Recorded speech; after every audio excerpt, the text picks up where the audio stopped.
Chapter 46. Caper. I don't know why we have to wear these things either. Aren't we wearing them for fun? I backed away from the still body of Tulip as a meat locker security mare approached. Her milky white eyes were narrowed as she looked down at the scene. Willow, I can explain! Okay, I really can't, but I didn't do this. I wouldn't do this. I mean, I'm pretty sure I didn't do this. I can't say I've never killed somebody while out of it, but... I stammered, pointing back behind me with a bloody hoof. I was just a mortuary. My friend, Griffin, Mr. Shears can prove it. This is why I fucking hate tourists, she repeated as she circled the body. Then she looked at me and my clothes closely. You say you just came on the body like this? Yeah, and like I said, I was just down a mortuary, I said in a rush. I swear I didn't do it. Now I was going to have to prove my innocence. Maybe bust out of jail.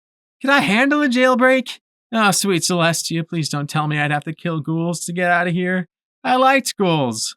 The earth pony sat, slipped a cigarette into her mouth, and then calmly lit it with an old lighter before she said with an annoyed grunt. Yes, I figured you didn't. I promise, I swear I... Then I stopped stammering and just gaped at her.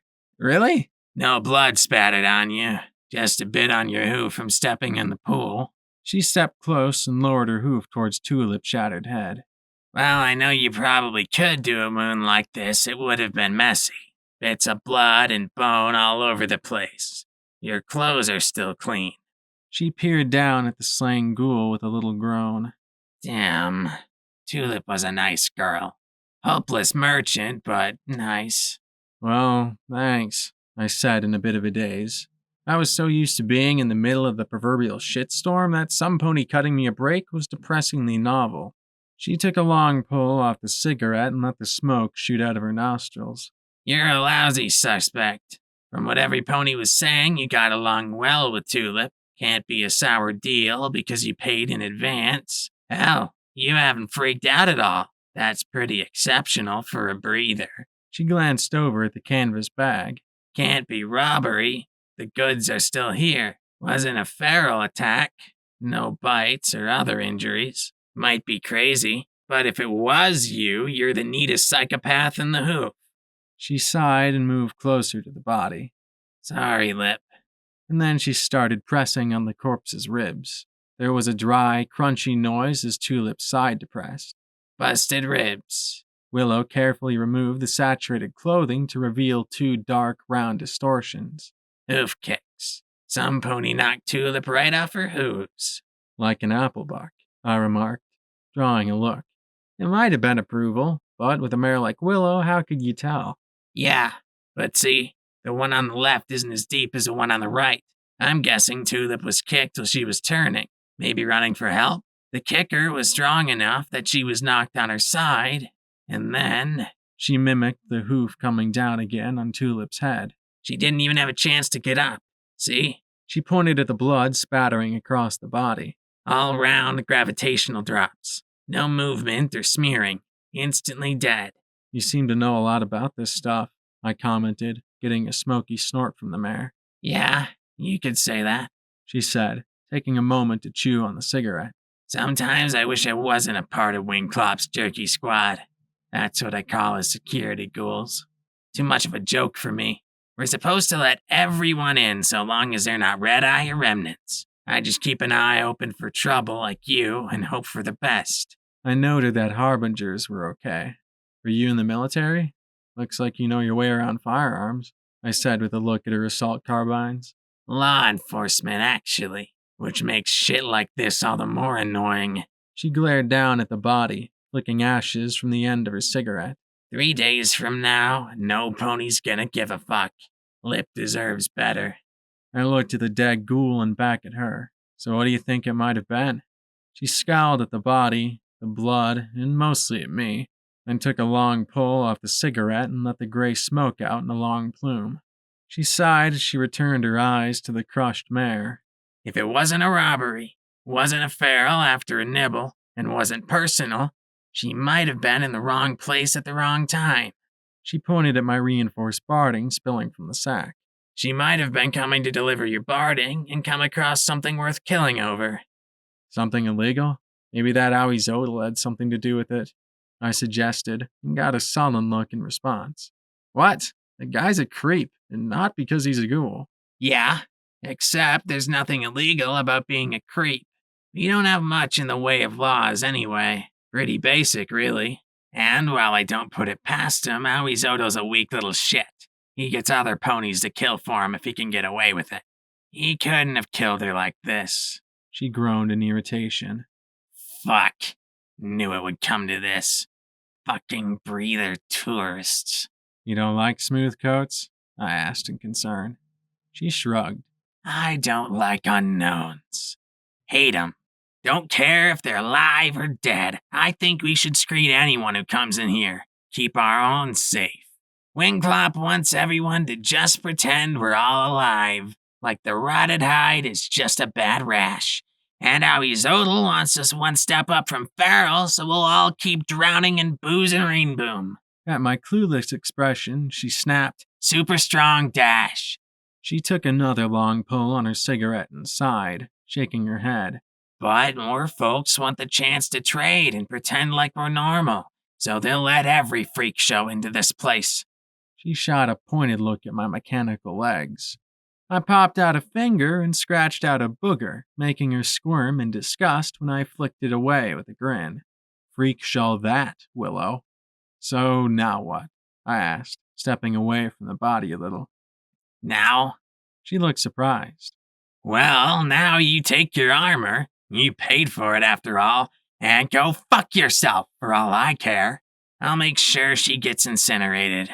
Wingclop will auction off her stuff for the town. Some pony else will come and sell barding. Life goes on. She muttered darkly. That's how it goes, isn't it? Some pony gets murdered, and great if you can catch him, but oh well if you can't. Damn, that was a lot of bitterness. What do you mean? Willow glared at me a moment. Clearly, there was something gnawing at the ghoul. I'm just curious, is all. She made a disgusted noise in the back of her throat and rolled her cloudy eyes. Once upon a time, I was with the Hoofington Guard. Investigations. Seems like another life. 'Cause it was, I guess. Always busy trying to keep order, keeping the pinks happy, and trying to solve cases. Most were usually pretty simple, but we had a few that were just nasty. Hoofington's always been a little heavy on the weirdo population like that. Softheart and I were assigned to catch the Angel of Death serial killer, she said as she trotted away from the body a bit and took a seat. I read about her, I said as I glanced at the stairs that led down to mortuary. Targeted fools? Real piece of work. Turns out she was an MOP nurse. Snapped under the pressure. Thought it was more merciful to kill kids and let them live in this world. So we finally caught her, and we handed her over to the MOP. She muttered bitterly. Wait, why? I asked in confusion. The ghoul rolled her eyes. Because she was fucking ministry. Fuck. Don't you get it? Back then, if you were with the ministry, there were a million special rules about what we were supposed to do. We caught Nurse Candy, then handed her right over to Fluttershy, who Pinkie Pie promised us that they'd make her better. She hissed in disgust. 3 months later, she was out and doing it again. Only this time, she knew how we'd caught her and changed her habits. Softheart drove herself nuts trying to stop her. She loved kids, and the angel loved toying with us. The angel would leave notes on the bodies of her victims to me and Softheart. I used a bit of canvas to wipe the blood off my hooves. So what happened? Angel slipped up. Softheart had a kid, and the angel went after her. Too much for the angel to resist. Nasty fight. The angel nearly killed Softheart. Shoved a length of wrought iron fence through her chest. Anyway, I trotted her giggling ass all the way back to Hightower myself. Of course, then Image got involved, and we were fucked. I was sure the angel was going to disappear again. I filed paperwork. I made calls. I screamed my stupid head off. She let out a long, rattling sigh. And then the angel dies in custody. She spat. stomping her forehooves in rage. What's wrong with that?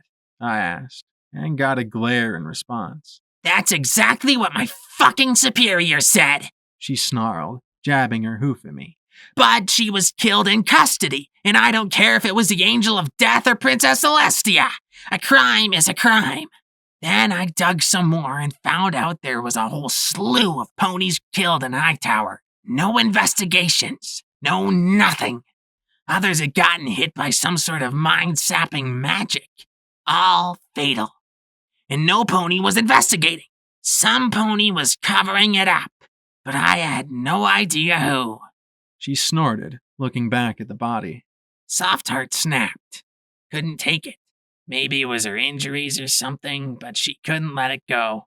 Said she could feel the angel inside her. Woke up in her daughter's room with a knife. Finally jumped in front of a subway train. Suicide. Case fucking closed. The mottled green mare slumped. I was taken off investigations. Put behind a desk in Frankfurt filing paperwork. Would have quit, but what else was I going to do?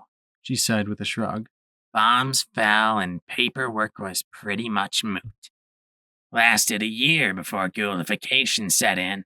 Fortunately, I kept my head together. No pony gave a shit about justice anymore, but I could shoot better than most of the scum around the wasteland.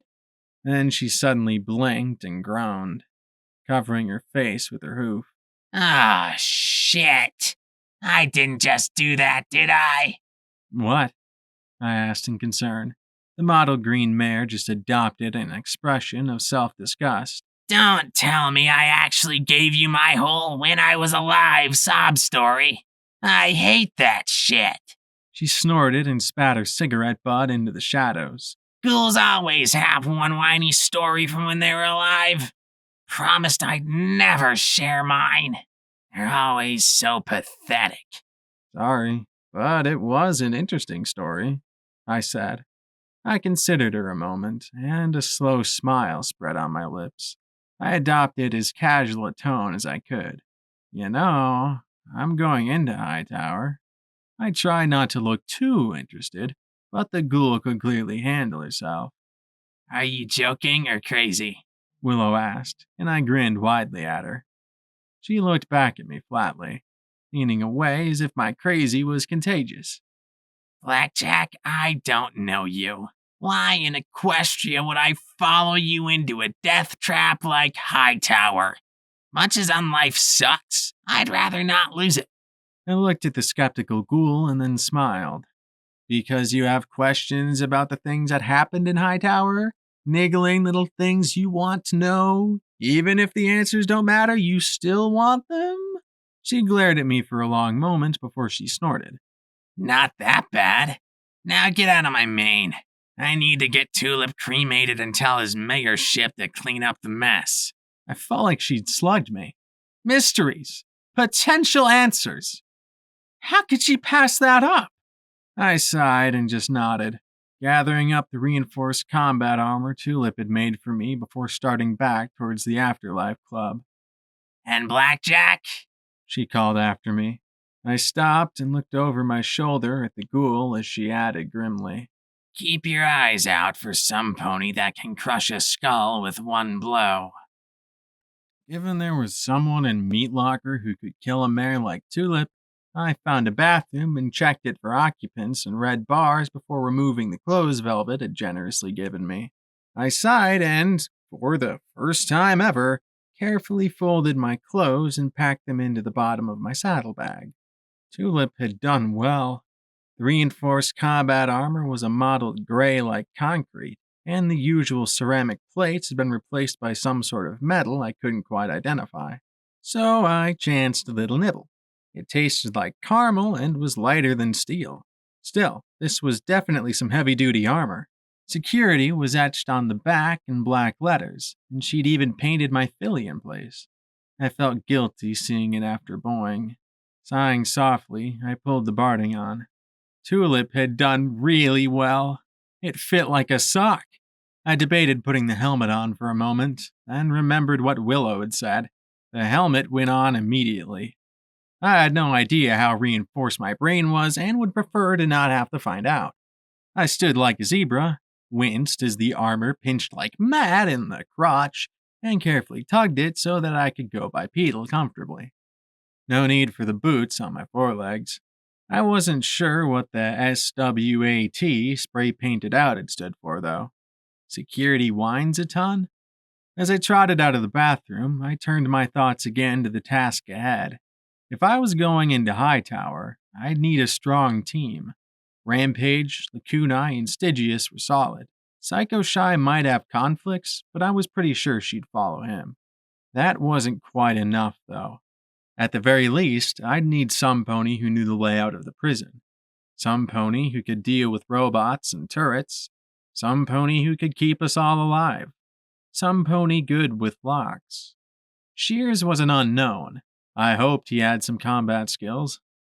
I was halfway to the Afterlife Club when I heard shouts coming from the front of the hospital. Get out of here! You're not welcome, Stripe! I heard some pony bellow. No amnesty! Step off! I started towards the entrance when I heard a familiar mare cry out. Oh, Maiden of the Stars, why have you cursed me so? I beg you, return and finish me off, end my torment. I trotted out onto the front steps and beheld a filthy, rain-soaked, wretched-looking Xanthi. The zebra mare's eyes popped wide as she stared past the scowling ghouls and at me. Oh, sweet son above, I am damned! Then her golden eyes rolled back in their sockets as she flopped to the ground in a faint. I looked at her for a minute, then at the ghouls. 100 caps to let her in? The pair looked at each other a moment, scowled, then shrugged and nodded. Then, a muddy bundle on the zebra's back shifted a little. I frowned as I stepped closer and carefully lifted the flap. Curly pink mane streaked with filth and dried blood met my eyes, and then 2 bright and terrified blue eyes peeked back at me for a moment before I shared a scream with a filly who was supposed to be dead. I'd like to think there were different levels of awkward. Saying your mom's flank is perfectly sexy when she turns out to be standing behind you, for example, is a beginner's level of awkward. Then there's trying to convince the pony you love to be your special son pony, only to discover they're taken, not interested, only interested in being friends, or that they would be interested if you were some pony else. That's a nice middling level of awkward. Then there's finding out that the filly you thought you'd killed in a psychopathic rage is still alive, badly battered, possibly crippled, and utterly scared to death of you. Boing was with Dr. Wheelbarrow right now, who had pinky promised he wouldn't study her too much. Xanthi was almost in as much shock as Boing. I'd reminded Wingclop that I'd just made a generous contribution to the community, and I'd really appreciate if he could let her in. He'd soothe some ghoul's nerves enough for Carol to let her use the shower, and Velvet was nice enough to loan her a cloak, after I'd managed to pry her away from something they were all doing with Lacunai in the corner of the ER. The garment didn't completely conceal her, though. There was just something about the way a zebra moved that you couldn't quite hide. Most of the ghouls made a point of pretending we didn't exist.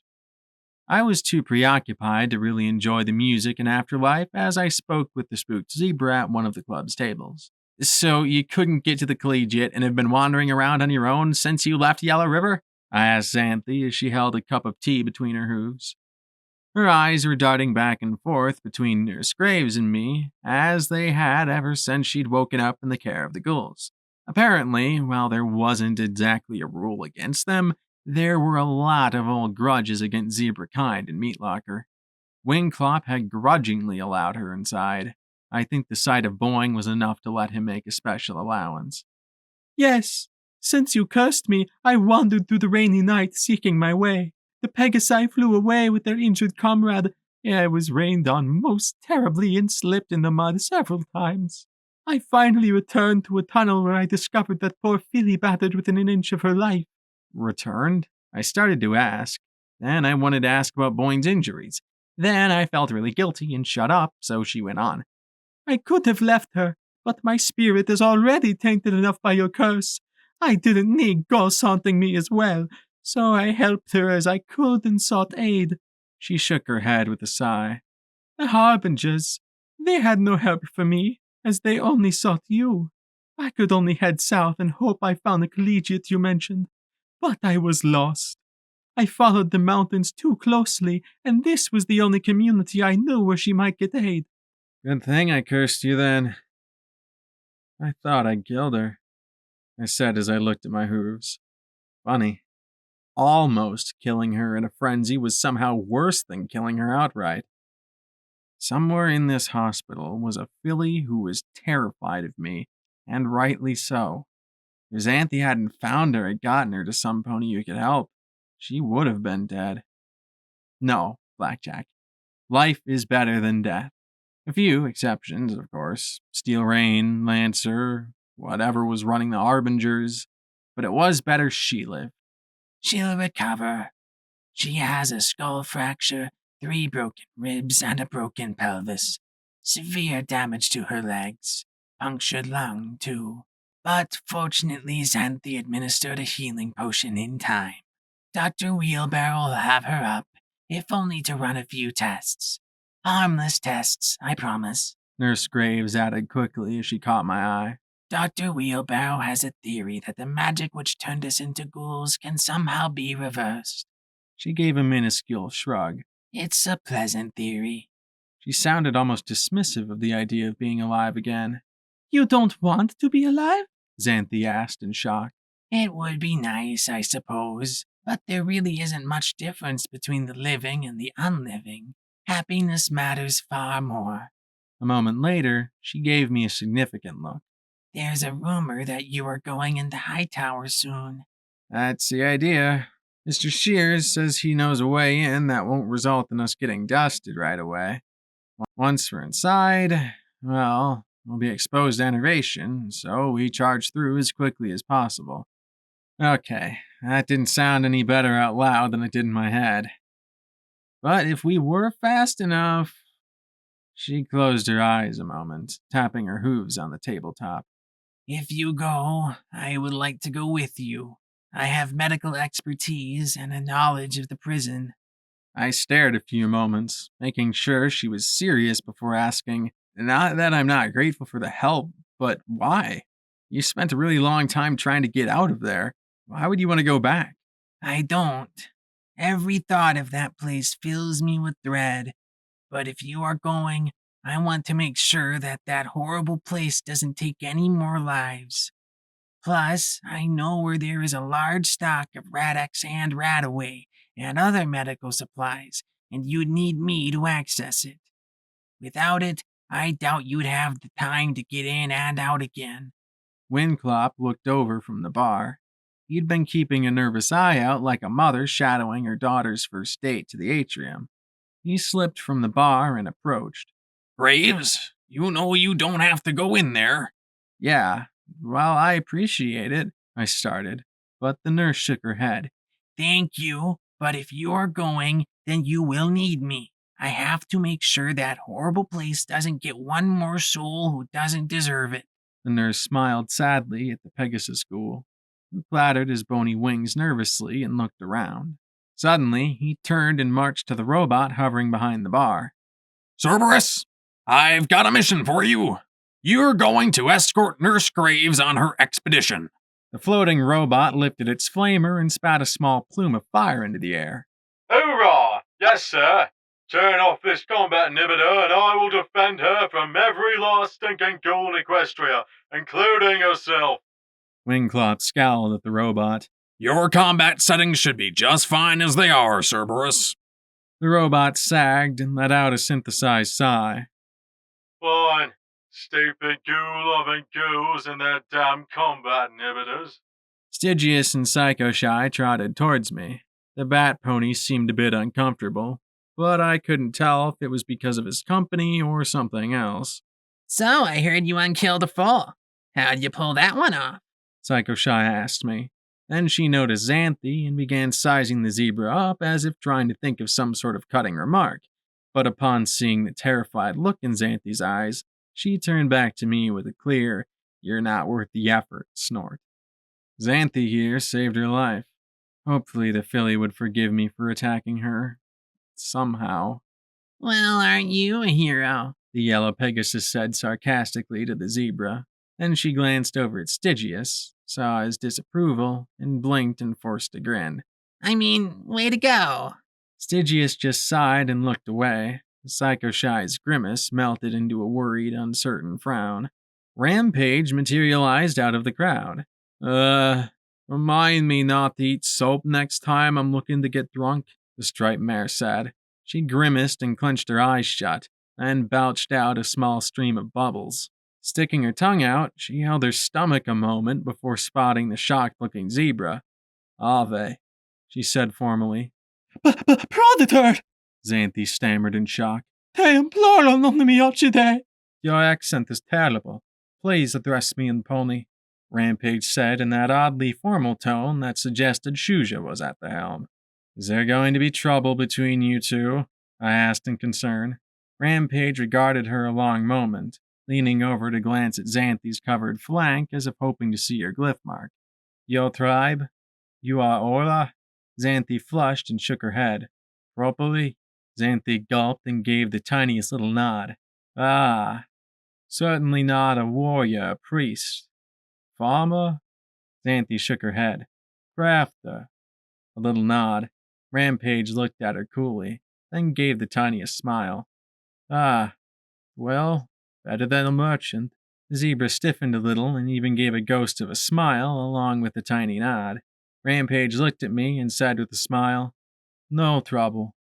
And she groaned and blinked, letting out another belch of bubbles. Why she didn't let Xanthe answer for herself was beyond me. Zebras were weird. Are you okay? Meh, I'll live, she said with a little smirk, but it quickly disappeared. I heard Tulip was killed. What? Psycho Shy gasped. Who? How? She was like tiny. The Pegasus actually seemed shocked. That is just messed up. In the hallway near the mortuary, I explained. Some pony crushed her head in one blow. The yellow Pegasus glared sharply at Rampage, and I added quickly, some pony other than Rampage. I had left her in mortuary before I found Tulip's body. I glanced at Xanthe. Could a zebra have done it? One of the Achu could have done so easily, if there were any left. Their Fallen Kaiser technique of fighting put them on par with your Steel Rangers, but their mountain homes were destroyed by pony sorcery. The ability to kill even an enemy in steel armor is little help against a volcanic eruption. Still, there have been tales of their tribe surviving far from their shattered lands. Is it just me, or does anyone else find it funny that their tribe sounds like a sneeze? Psycho Shy asked with a smirk, looking at the ponies gathered around the table. Deadpan expressions looked back. Just me then? Okay, she said with a flush. I've seen zebras fighting hoof to hoof, and I'd seen Shuja capable of the same. Still, she couldn't have been in two places at once. Nurse Graves shook her head slowly. But zebras aren't allowed in Meat Locker. Too many bad memories and old grudges. He smiled apologetically at Xanthe. And the Remnant haven't done zebra kind any favors over the years. Xanthe's ears drooped, but she wisely admitted that she'd been a part of them till I'd cursed her. Power armor? Wrote Stygius on his slate. Well, Steel Ranger armor isn't exactly what I'd call stealthy, I muttered. Enclave armor, on the other hoof. As much as I like Tulip, it's not exactly our job to catch her killer, is it? Psycho Shy said, staring at me and waiting for an argument. I didn't give her one. I glanced over to see Willow scowling at her. Didn't you say you were finding a way inside Hightower that didn't involve our immediate deaths? The Pegasus went on. I found it. Mr. Shears says he can get us in using EC-1101, I replied, tapping my pip-buck foreleg. I looked around. I just wish there was something we could do about that rocket. It shouldn't be that hard, Xanthe said casually as she looked at Cerberus. Depending on the condition of the warhead, you could just have the robot slice the lateral struts and pull the whole thing off. We all shared a look and then looked back at the zebra, who suddenly seemed apprehensive. You know about balefire bombs and rockets? I asked. Well, it's not my specialty at all, but yes. She looked nervously at her hooves, tapping them together. That actually isn't a rocket at all. It's a missile that was fired from Dawn Bay. Shorter range, flat flight path, and more difficult to intercept. Properly in their toys, Rampage muttered, rolling her eyes. Properly? What does that mean exactly? I asked, pointing a hoof at Xanthi. Properly were the tribe behind the founding of Rome. Big advocates of city, technology, and abandoning the old ways. Pushed rocket, missile, and robotics development, and balefire bombs. Rampage explained, looking flatly at Xanthi. The zebra shrank back. Also established the trade agreements with Equestria prior to the war, and were blamed for bringing down the Great Pony Curses. That was a very long time ago, She muttered quickly. We learned our mistake. Today we are simply trying our best to rebuild and prepare for the coming of the maiden. Then she noticed my scowl and flushed, looking at her hooves and tapping them together again, muttering about curses. I reached over and patted her shoulder. I promise I don't hold you accountable for what your grandparents 10 times removed did. And neither should any pony else, I added, looking around the table. Xanthi flushed, not looking up from her hooves. Is there anything you can do about that missile, though? Well, you could cut off the warhead and dump it outside. That would cut off the radiation. If the purge system is intact, you might be able to disarm the warhead, or you could try and set it off. And she looked up at the stunned silence as every pony stared at her. Well, not while we're inside, of course. Not at all, please. Wingclop shivered as he looked up at the roof. Well, I think the hospital would survive. I think a balefire blast would do a nasty number on the neighborhood. I sighed, then smiled and patted Xanthi's shoulder. Right. You're coming with us.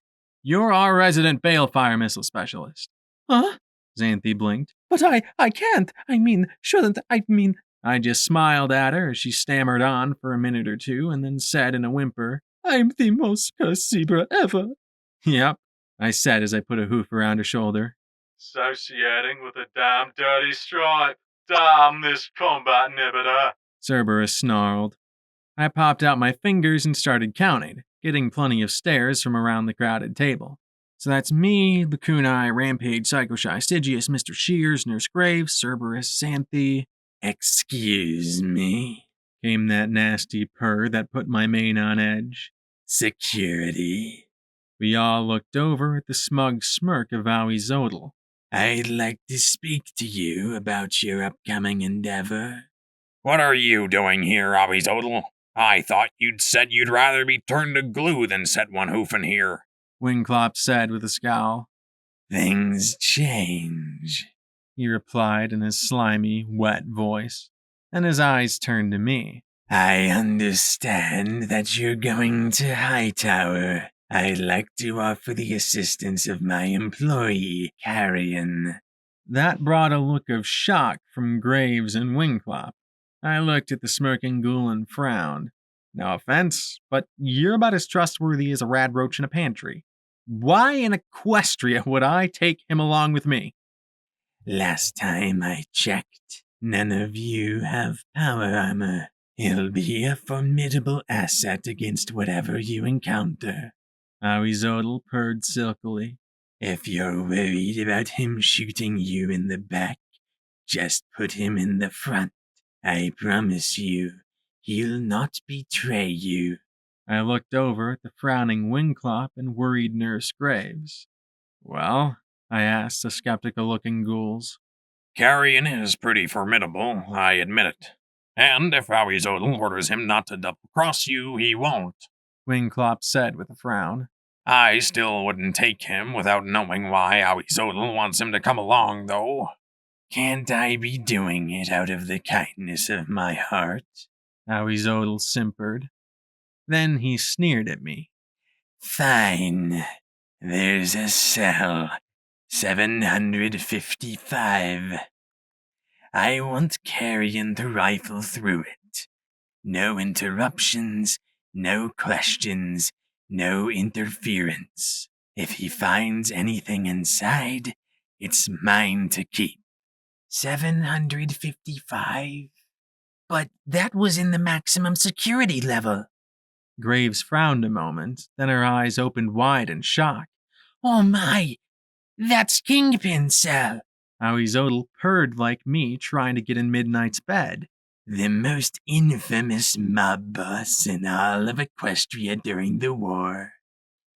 Murder, smuggling, theft, vice. He did it all. He also never turned over his fortune when he was arrested for tax evasion. MOM raked his memories for months, but he'd already extracted every single incriminating one before they'd gotten to him. I'm hoping there's something in his cell that will tell me where some of his fortune was hidden. Okay, that I could buy, and it would also mean at least Carrion getting out again. Right, well, fine. But don't blame me if he gets torn apart or blasted or something.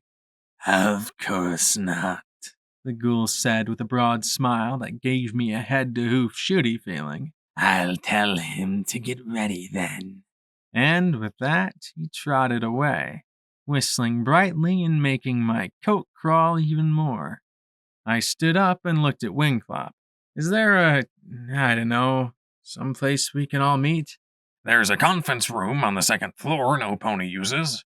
It's big enough, The Pegasus said, rubbing his nose with his long, thin, bony wings. Right. Rampage, why don't you go get Shears and Carrion? I'll go find the kunai. Sagashai and Stygius can follow Wingclop there. And you can make sure Cerberus's combat inhibitor is good? I added. Wingclop nodded, and the robot gave an angry mutter. Nurse Graves looked at Xanthi. Why don't you come with me down to radiology? There are some hazardous material suits that should offer some of you and your friends more protection from the radiation. Still muttering about curses, the zebra followed along in a daze. I had some decent talent. Now we just had to do the whole planning thing. I sighed as I rose and trotted back towards the marketplace in the ER. When I'd been in there before, the kunai had been in the corner surrounded by ghouls, and I hadn't wanted to interrupt beyond getting a cloak for Xanthi. Now I trotted up towards the crowd of ghouls, trying to get at the alicorn in the back. Had they done something with her mane? Excuse me, pardon me, I need to get through, I called as I nudged my way forward. I'd hoped that whatever they'd been doing with the kunai, it wouldn't be too embarrassing for the purple alicorn. I wondered if it would be leather or lace. Then the crowd finally parted and... Goddess. For the first time since I'd seen alicorns, I saw one that didn't look like some cheap knockoff of Luna or Celestia. The golden silk dress with burgundy panels she wore was what I imagined a sunset should look like. Her brushed and curled mane seemed to blow in that ghostly wind. The traces of lip gloss and golden glitter in the corners of her eyes gave off just the right sparkle. Burgundy ribbons and the gold wire that I'd traded to Tulip had been woven around her hooves. They'd even fashioned a tiara for her from the wire. The collected ghouls stared on in joy as she stood there before all of us. If Celestia were the sun and Luna the moon, the kunai could be sunrise and sunset. I fear they got carried away, the kunai said bashfully as she blushed. I looked at the beaming Velvet and Snowflake and then back up at her. They didn't. They really didn't. I took a few seconds more, amazed at the sight, then sighed. But, unfortunately, we're getting ready to plan our next step. It seems such a shame for her to put the outfit away. I see, she said with a gentle smile at the surrounding ghouls. Well, I wish to thank you all for your kindness. It really is a lovely dress. Velvet just blushed. Well, it's nice to make something special, she said with a little sniff as she looked up at the mare. The ghouls nodded, and a few even seemed to give little bows towards the alicorn. Please, take it. I always dreamed of making something for royalty. I think every seamstress does. You're as close as I'm ever going to get. I thank you, the kunai said solemnly, clearly taken aback by the attention and generosity. Finally, she sighed and carefully removed the amazing garment. But I don't know how I could take it with me. Oh, don't worry about that, Velvet assured her. Her horn glowed as she took the dress, and then there was a flash of magic and the garment was bundled up neatly in burgundy ribbons. There. That should be easier to carry. The kunai nodded and slipped the bundle into her bags as she took off the rest of the decorations, passing them to the gray ghoul. Still, she looked magnificent. Where'd they gotten the makeup was beyond me. Finally, she thanked them all once again and trotted out of the ER with a blush on her cheeks. What? She asked, looking down at me and my grin. So, spill. You liked that, didn't you? I teased. She flushed a little more and pointedly looked away, but still smiled.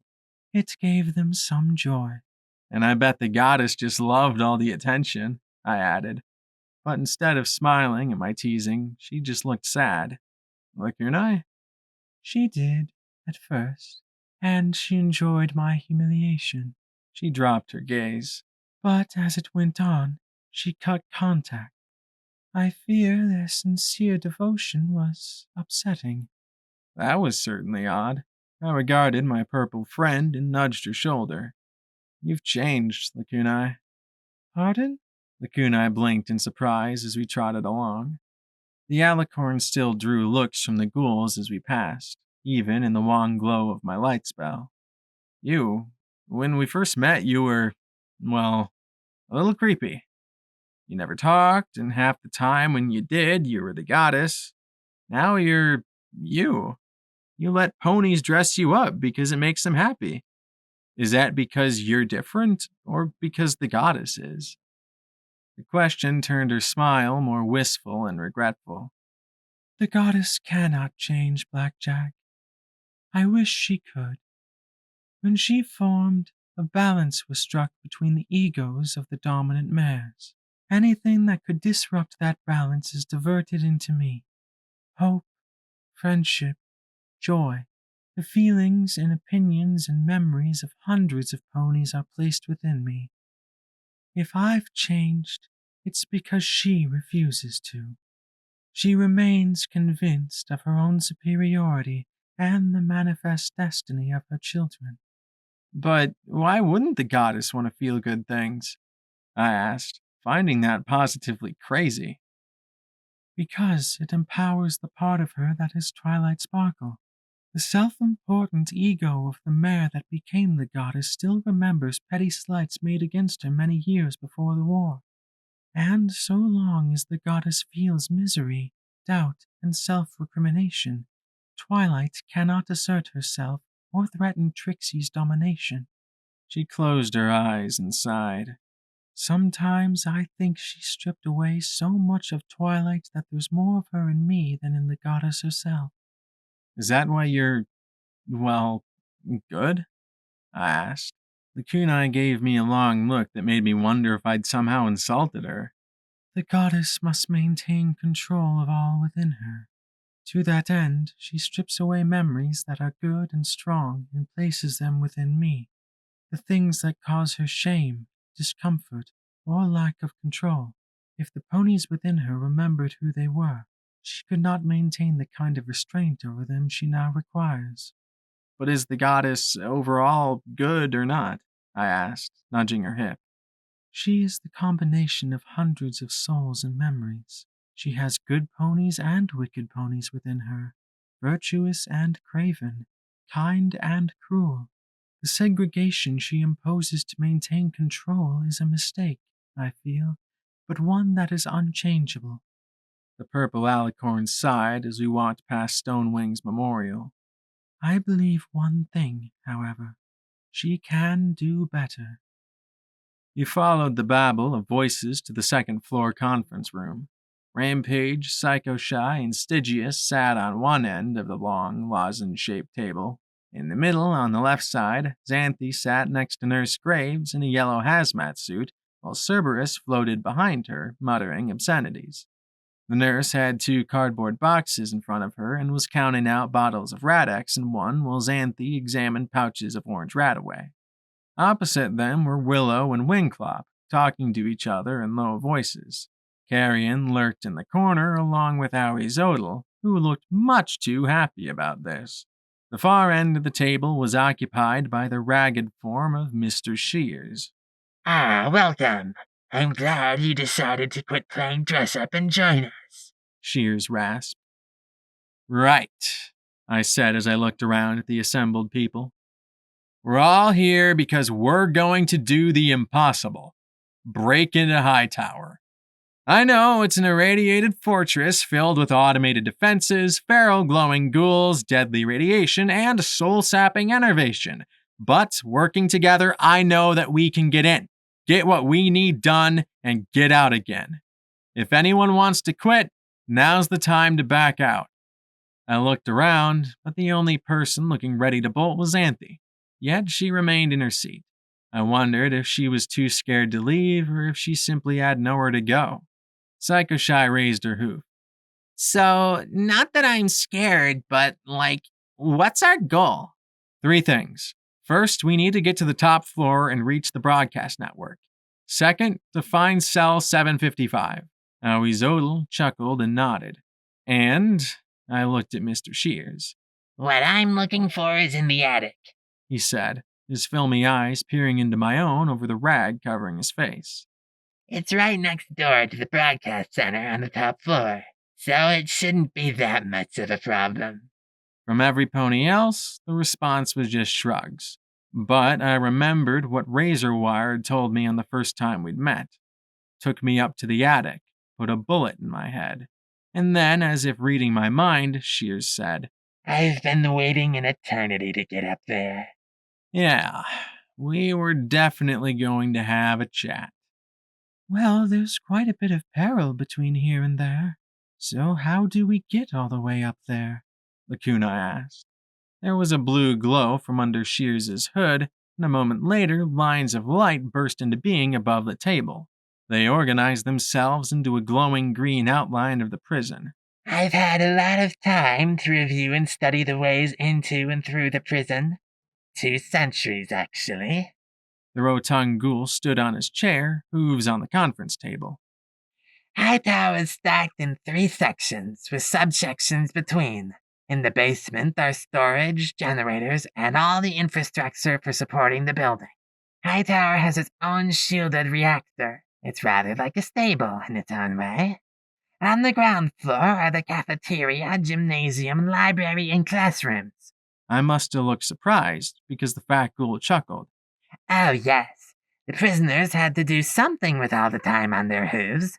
On the illusion, the lowest 3 blocks flashed from green to red. The medium security cells are here. Then medical. Then high security cells. Then the security center and armory. Then the supermax cells. At the top are the warden's office and central command. Then the attic, communications, and the rooftop access. So they put medical in the armory between groups of prisoners? Whose stupid idea was that? Psycho Shy sarcastically asked with a roll of her eyes. Shears glared back at her with his filmy gaze. The design is such that, in the event of a riot, the 3 sections of the prison could be locked down and isolated.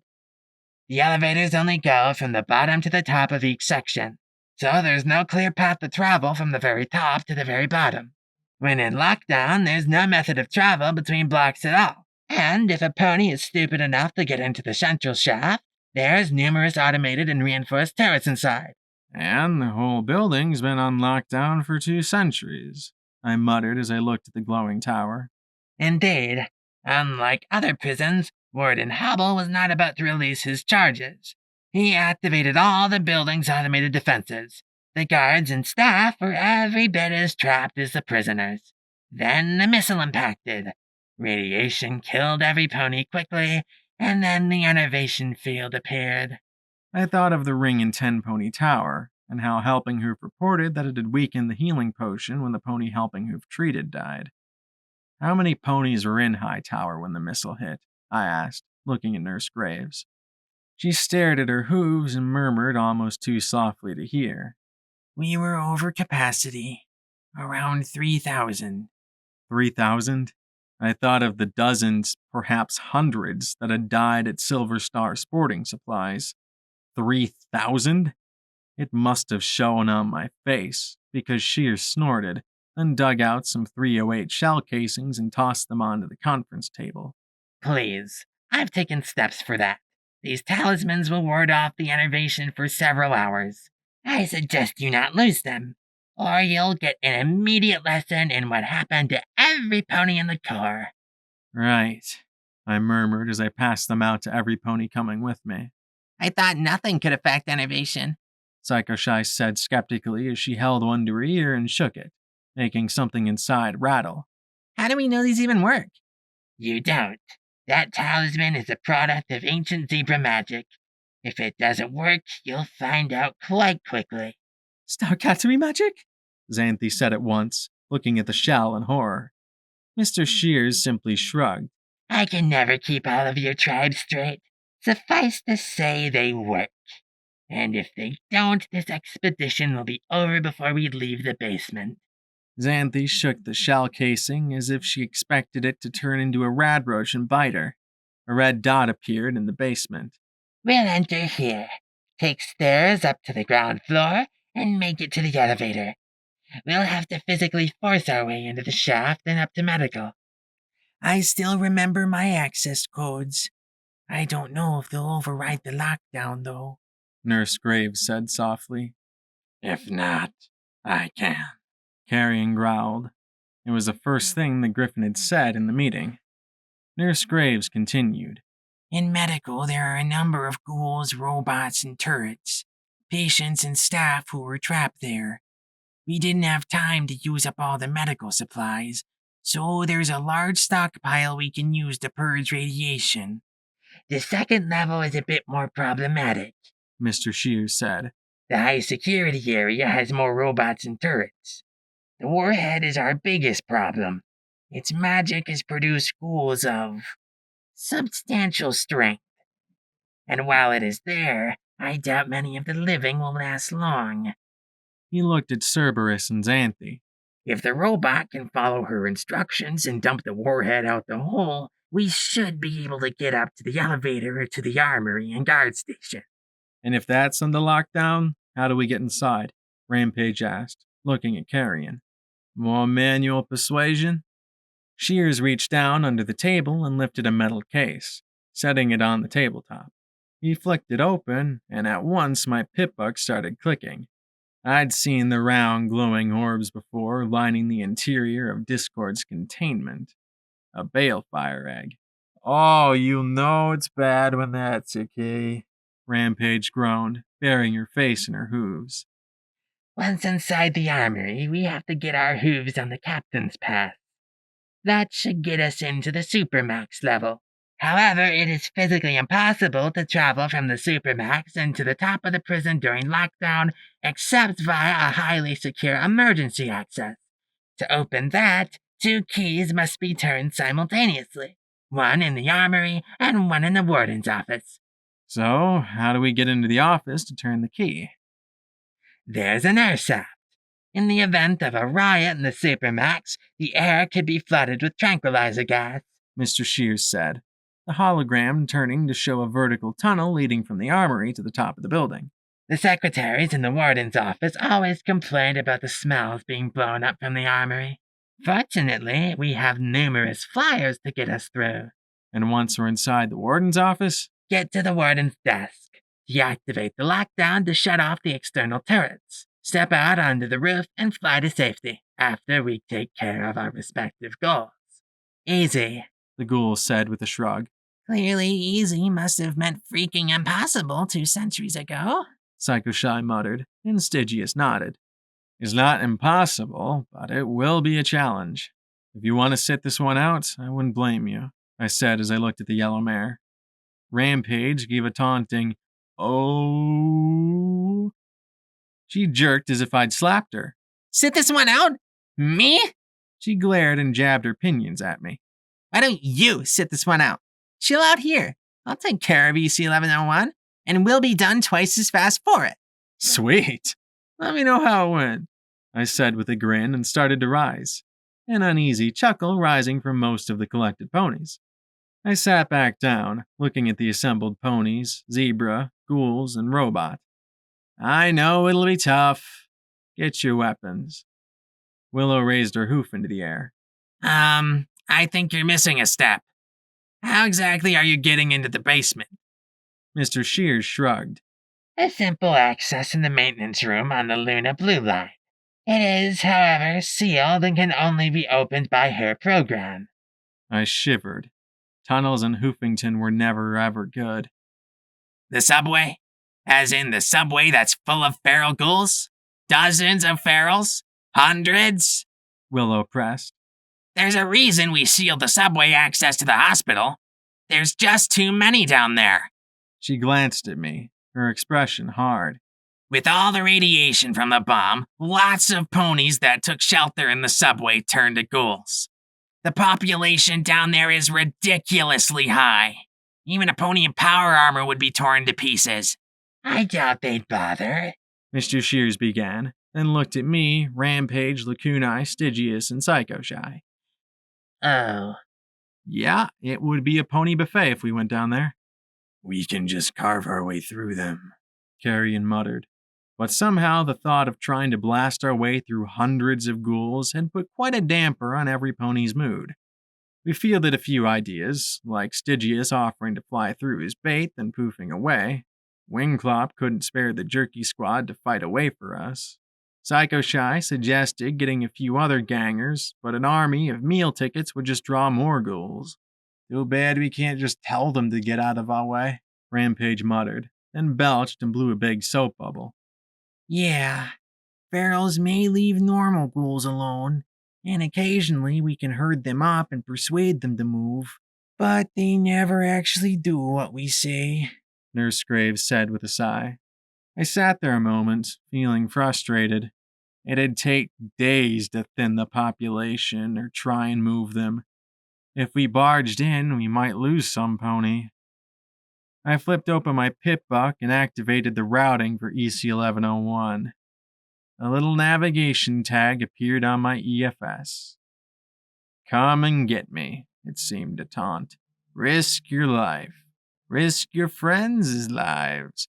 Come and get me, and then I'll send you somewhere even more dangerous. Maybe it would be better to simply give up. Take EC1101 far away from Hoofington and give up the idea that I would ever find out what Horizons was or what Golden Blooded planned to do with it. It was the smart thing to do. Maybe it was time I wised up. The ghouls weren't going to go away just by me being nice and telling them to. Then I blinked and slowly straightened. Rampage noticed at once. What? What is it? You got that look, Blackjack. What look? I asked with a grin. That crazy idea look that means peeling ghouls and wearing their skins or something like that, Rampage said warily. Well, I slowly looked at all of them. Depending on how much radiation Lacunae's got sucked up, I might know a pony who they will listen to. The tunnels beneath Hoofington were bad. There was just no way to think otherwise. We trotted down to the hospital subway access just past the mortuary and the reinforced doors. All of them were covered except for a small metal one marked Emergency Exit Alarm will sound. Willow pushed on the bar. I'd expected a groan, or worse, a squeal of hinges that'd alert everything for 100 miles. Instead, I got a soft whisper of air blowing in from the tunnels. So much for the alarm. It'll lock behind you, Wingclop said nervously. We'll stay for a few minutes, in case your plan doesn't work. It'll work, I said, looking back at our newest member. No pony else looked nearly as confident. They'd spent the time I was gone making sure they had what they needed. Every pony with a pulse besides Rampage and Lacunae had half a dozen doses of Rad-X and Radaway. I'd raided Bonesaw at Megamart since I was in the area. Every pony else had loaded up with what they needed. I'd almost gone to chapel. I really wanted to, but I couldn't. Not till this was out of the way. Same with checking on Boing. There was just too much guilt to face that right now. I started to step out and then paused, looked at Willow and asked, "Keep an eye on Boing, please." She's really hurt, and it's my fault, and I got it. the ghoul muttered, rolling her eyes. Keep your eyes on Carrion. Something's going on in Meat Locker, and I don't like it one bit. I nodded and stepped through the door. We slowly walked out onto the subway platform. A few flickering emergency lights lit the tunnel as we trotted down towards the rusted hulk of a subway car. Skeletons were curled on the seats. The engineer dangled, half ejected from the front car. My light spell burst to life, casting the ruined subway in its cold white glow. Spooky. Psycho Shy muttered. Water trickled in a sheet over the tile mosaics that lined the walls. Colorful pony families gleefully riding in the subway. The happy scenes now cracked and spotted with mold. Green light emanating from behind us reflected off the streams and gave the tunnel an eerie luminescence. The sound of trickling water was everywhere, and my imagination was transforming the trickles and splashes into voices murmuring from far away. I've seen worse, I replied as I walked to the end of the subway landing. I actually looked over at Nurse Graves as Cerberus floated above us. Will feral ghouls actually attack you?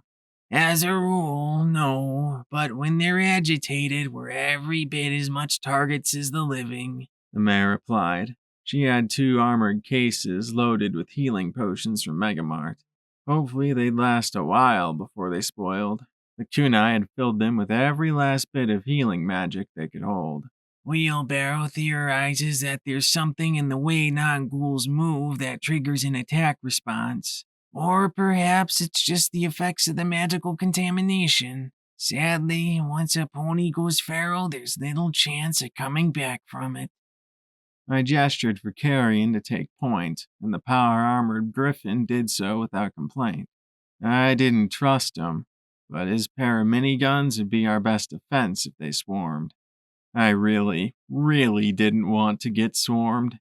Like, these tunnels are so disgusting. Some pony really needs to clean them up, came a mutter from the back of the group. I sighed, rolling my eyes. Nurse Graves looked back with a worried frown. Are you sure about bringing her? What? I asked with a grin. She's coming along, isn't she? She's happy to help her friend. The ghoul frowned, and my smile slipped a little. But does she understand what we're doing here? The nurse asked. She understands enough. I know she's not all there, but she's our best chance for getting through the ghouls without getting torn to pieces. I glanced back as well, but then quickly changed the subject. I was wondering, though, what keeps a ghoul, well, together? I asked as I looked at the nurse. She still didn't look very happy about my choice, but answered. It's hard to explain. It's like there's a thing inside you that's you, like a tiny guttering flame. If you're careful and protect it, then you can remember who you are. But if it goes out... She shook her head. Wheelbarrow believes there's some life magic in the living that keeps that flame protected. Like glue. But in ghouls, it's much weaker. It's your soul, Mr. Shears said from the middle of the group. A pony can continue living so long as they have the tiniest fragment of their soul. Without it, we're mindless animals at best. We might have a brain, but we would have no will to suppress our aggressive urges. His cloudy eyes glanced behind us. Retaining one's soul is easier when you're alive because your living flesh has a strong natural bond with your spirit. Fragment of a soul? You mean souls can break? Psycho Shy asked as she looked around for confirmation, hovering above us. Stygius, flying alongside her, just gave a shrug. Mr. Shears gave a sharp little hiss. If you know what you're doing, yes. Just as you can use a single candle to light others, you can divide a soul into different vessels. Xanthe muttered something about curses. I looked at Nurse Graves's stunned expression and asked the question on everyone's mind. How do you know this? Because I am Equestria's premier expert on souls. He sounded pompous for a moment before he snorted. Not that it matters much anymore. Souls won't keep a raving reaper at bay, and guns are infinitely more practical. I looked at Graves in concern. Weren't you concerned about being ripped to pieces an hour ago? Carrion grumbled from the front of the group, his minigun motors whirring every few steps. I'm sure the Ferals are just fascinated by all this talk about souls. Oh, yeah, that. I flushed as I looked ahead as we walked along the middle of the tube. Water flowed around our hooves. Gaps appeared in the tiled wall, showing rebar and deeper voids within. And there were a lot of red bars on the other side of that wall. Lots of red. Where are they? Graves asked, her voice low and tense. This should be an irresistible meal. They're here. Carrion growled, the ghoulish griffin's tatty wings ruffled. They've been surrounding us since we left the station. I happened to glance at a gap in the wall and saw a momentary flash of a mottled hide. I thought they were mindless, I muttered, growing more apprehensive by the second, lifting the riot shotgun and making sure I had it loaded with anti-personnel flechettes. Over the sound of running water, I could just barely make out the sound of hooves in nearby tunnels and a low hissing. Soulless. Cheers corrected. Ferals have minds of a sort, but they don't have personality. They're undead animals, but even animals can show cunning. Ahead was another station, a flickering sign above the platform read High Tower. In the wan light, I could see that 2 more tunnels ran into this one, forming sharp angles. Everywhere I looked was red, and yet I couldn't see any ghouls. What were they waiting for? I swallowed and slowly approached the stairs onto the platform. The flickering high tower sign kept filling the area with shadows and light so fast my eyes struggled to keep up with the changing illumination. The green ghostly glow behind us didn't help either as it reflected off the water-slicked tiles. 2 subway trains lay smashed together under the high-vaulted ceiling like abused toys, their occupants now nothing but bones. The maintenance room is on the far side of the station. Shears muttered softly. It was a way for us to come and go clandestinely and do our work in private. And what was that work? I asked tensely as the hissing increased. Water had built up into scummy pools around the broken, twisted cars. My radiation meter was starting to go click, click, click, and those of us who needed it took a Radix tablet immediately. Pony immortality, he said grimly. Rampage looked over at the little round ghoul, her eyes inscrutable pink pools. I tensed, but she only looked away again. As we walked onto the landing alongside the pools, the water sloshed under hoof. Part of the wall had collapsed, and filthy cold water poured out of it and across the tiles. The exit was a solid wall of rubble. Dozens more bones were mixed in the debris. Ponies who had sought safety had found death. A bridge crossed the subway lines to the platform on the far side of the tracks. "Do your part for Luna," demanded a ragged, decayed banner. Psycho Shy and Stygius flew over the twisted wreckage of the cars as we made our way towards the far side of the station. Maybe we were going to luck out. Maybe we were too heavily armed for them to risk it. Then the pool directly beneath Stygius exploded, a feral launching itself up 10 feet into the air. Its hooves wrapped around the bat pony, jagged fangs locking down into his throat as the broken hooves pinned his wings to his side. The 2 tumbled down into the filthy, frothing pool, disappearing from sight. "Stygius!" Psycho Shy screamed. But then 2 ghouls launched themselves from the bridge, leaping down upon her. One missed and landed, hissing and baring its shattered maw next to me, while the other landed squarely on her back. Fangs began to snap at her neck. Psycho Shy slammed up, ramming the ghoul against the underside of the bridge. Get off my ass! Finally, she scraped her back against the cracked underside, showering the pools below in grit and ghoul before the monster tore apart. None of us had any time to go to Stygius's aid. No sooner had I blasted the head off the ghoul that landed beside me than 4 more leapt out of the twisted wreckage and were upon me. I'd always thought feral ghouls to be mindless, pitiful enemies. My hazy memories of my adventure with little Pip involved ghouls in a subway train, but I wasn't sure on the particulars of that night. I raised my metal hooves and their mouths chomped down on the enameled limbs as my magic swung the gun to the next target. But instead of biting and biting again, the two ghouls bit down and jerked me forward. I got one shot off, blasting off a chunk of rotten flank, before the third pounced on my floating gun and started to gnaw on it, ruining my aim. And the fourth? Well, with me largely immobilized, it lunged straight for my face. My magic bullet spell flashed from my horn. The ghoul's head exploded in a detonation of bone and grisly flesh before it could ruin Glory's work. 2 more magic bullets were needed to destroy the ghoul on my left hoof. Then I slammed the limb into the face of the third ghoul over and over again. On the 5th blow, the battered head burst apart in rotten chunks. Now free, I reared up and slammed both steel hooves into the feral's face as it turned towards me and started to lunge. The blow smashed it into a twitching heap. I was doing better than most.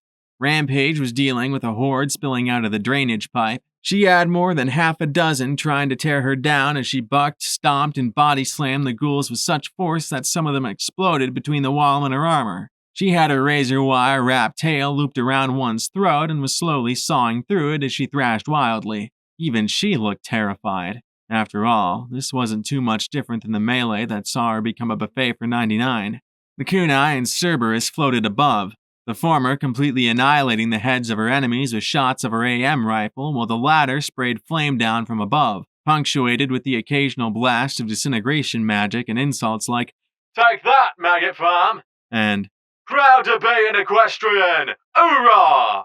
perhaps those two could have saved our hides, except for one fact. Ghouls could jump.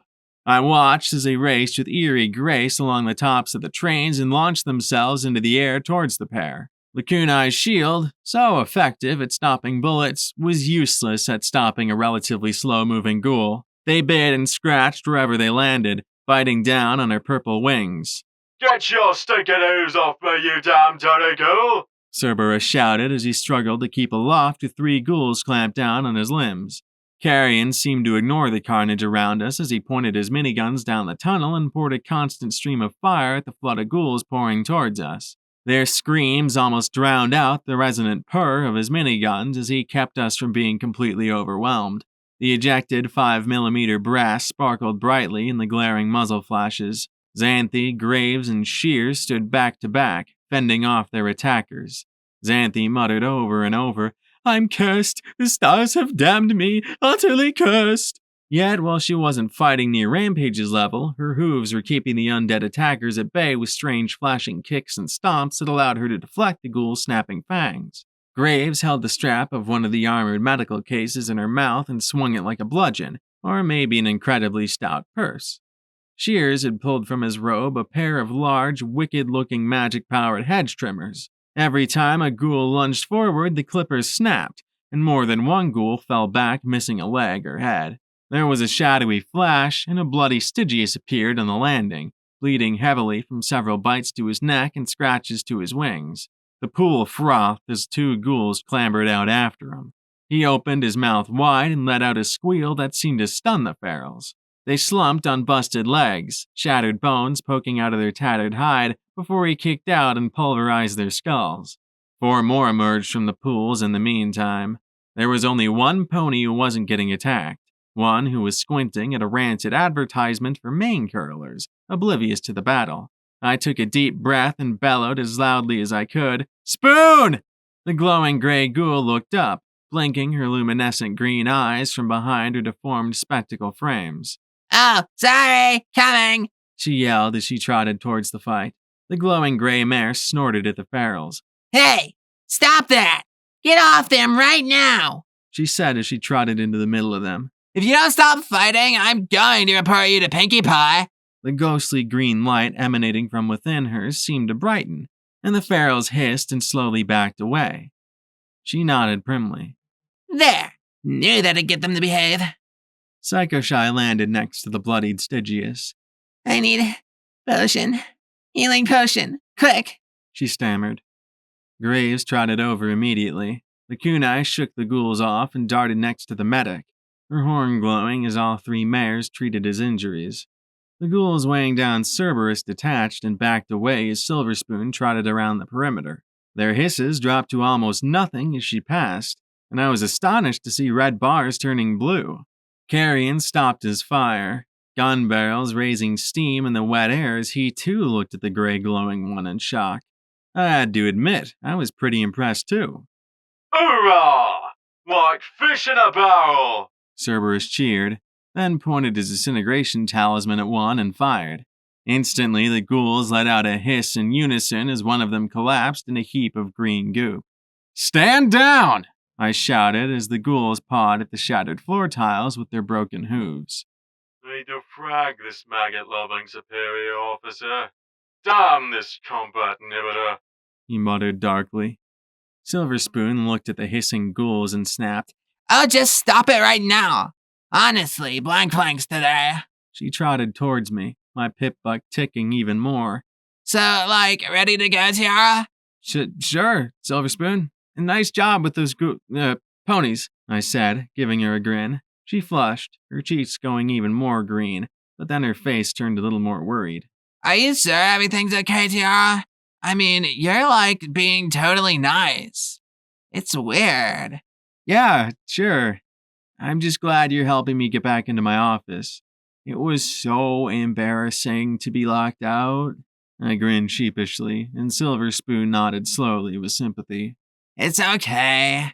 I am so glad to be able to, do anything with you. The MOM has been such a total nightmare since Golden Blood was replaced. Oh? I asked as Graves got Stygius back on his hooves. The healing magic was closing the injuries in his wings surprisingly quickly. Was he that big a deal in your office? Well, totally. I mean, Pinkie Pie might be in charge on paper, but every pony knows Quartz and the OIA call the real shots. I mean, every pony at the MOM either hates Pinkie's guts or is scared to death of her. But we all gotta smile, smile, smile. I think I should have followed your lead, Tiara. At least you were away from the nut house out in Shattered Hoof. Quartz? I frowned. The OIA liaison? You know Quartz. Every pony in MOM law enforcement does. She snorted. The mayor that, keeps Pinkie Pie from arresting half of Equestria? Oh, really? Wow. I looked nervously at the others as we started moving towards the far side of the landing. I really didn't know she'd gotten that bad. I mean, was Golden Blood really running the MOM behind Pinkie's back? It seemed a bit much, even for Golden Blood. Well, he's probably not personally running it, and definitely not the whole MOM. But he totally has his hooves all over the law enforcement branch. I don't think he cares about party reservations, balloon research, or theme parks after all. But we totally know who assigns our heartwarming Eve bonuses, and you just don't go behind Quartz's back. She glanced at me from over her warped glasses frames with a serious look to imply what happened to ponies who did. So, Quartz calls all the shots then? I asked as I glanced at the others, who looked a tad impatient. Oh, it's nothing that direct. Whenever Pinkie Pie orders all the bad ponies in Equestria to be arrested, we look at Quartz 2 minutes after Pinkie leaves the room, and she nods or shakes her head, usually shakes, and we just all tell Pinkie Pie gets distracted by something else. She rolled her eyes. If it weren't for Pumpkin and Pound, I think they would have cut her out completely, but those two can usually handle her when she's raving. I looked on with a tense smile. Wow, I'd forgotten how interesting things are at the Manhattan Hub. Oh, trust me, I haven't even gotten to the juicy stuff yet. She smiled for a moment, but it didn't last. She sighed. It's never been so tense as right now, though. When Goldie was kicked out last month, I totally thought Pinkie Pie's head was, going to split in two. She grinned so much. Sent him a box of her PTMs as a present. And since then? I asked as he reached the maintenance room. 4 ghouls stared from the corner as he trotted past towards a set of shelving loaded with junk. Cheers' horn glowed under his hood, and the shelves slid to one side, revealing an alcove concealed in the back wall. Directly ahead was a solid-looking door with the OIA symbol carved into it and a small terminal mounted beside it. Silver Spoon sighed and rolled her glowing eyes. Oh, Business as usual in the party sectors, but totally a mess in the law enforcement branch. I mean, Quartz is still there, but she doesn't seem to know what's going on anymore. I mean, she seemed to be really close and devoted to Golden Blood, so maybe she's just hanging in there while Horse settles in. I don't know. No pony does. I wonder if Horse even knew what Quartz did at the MOM.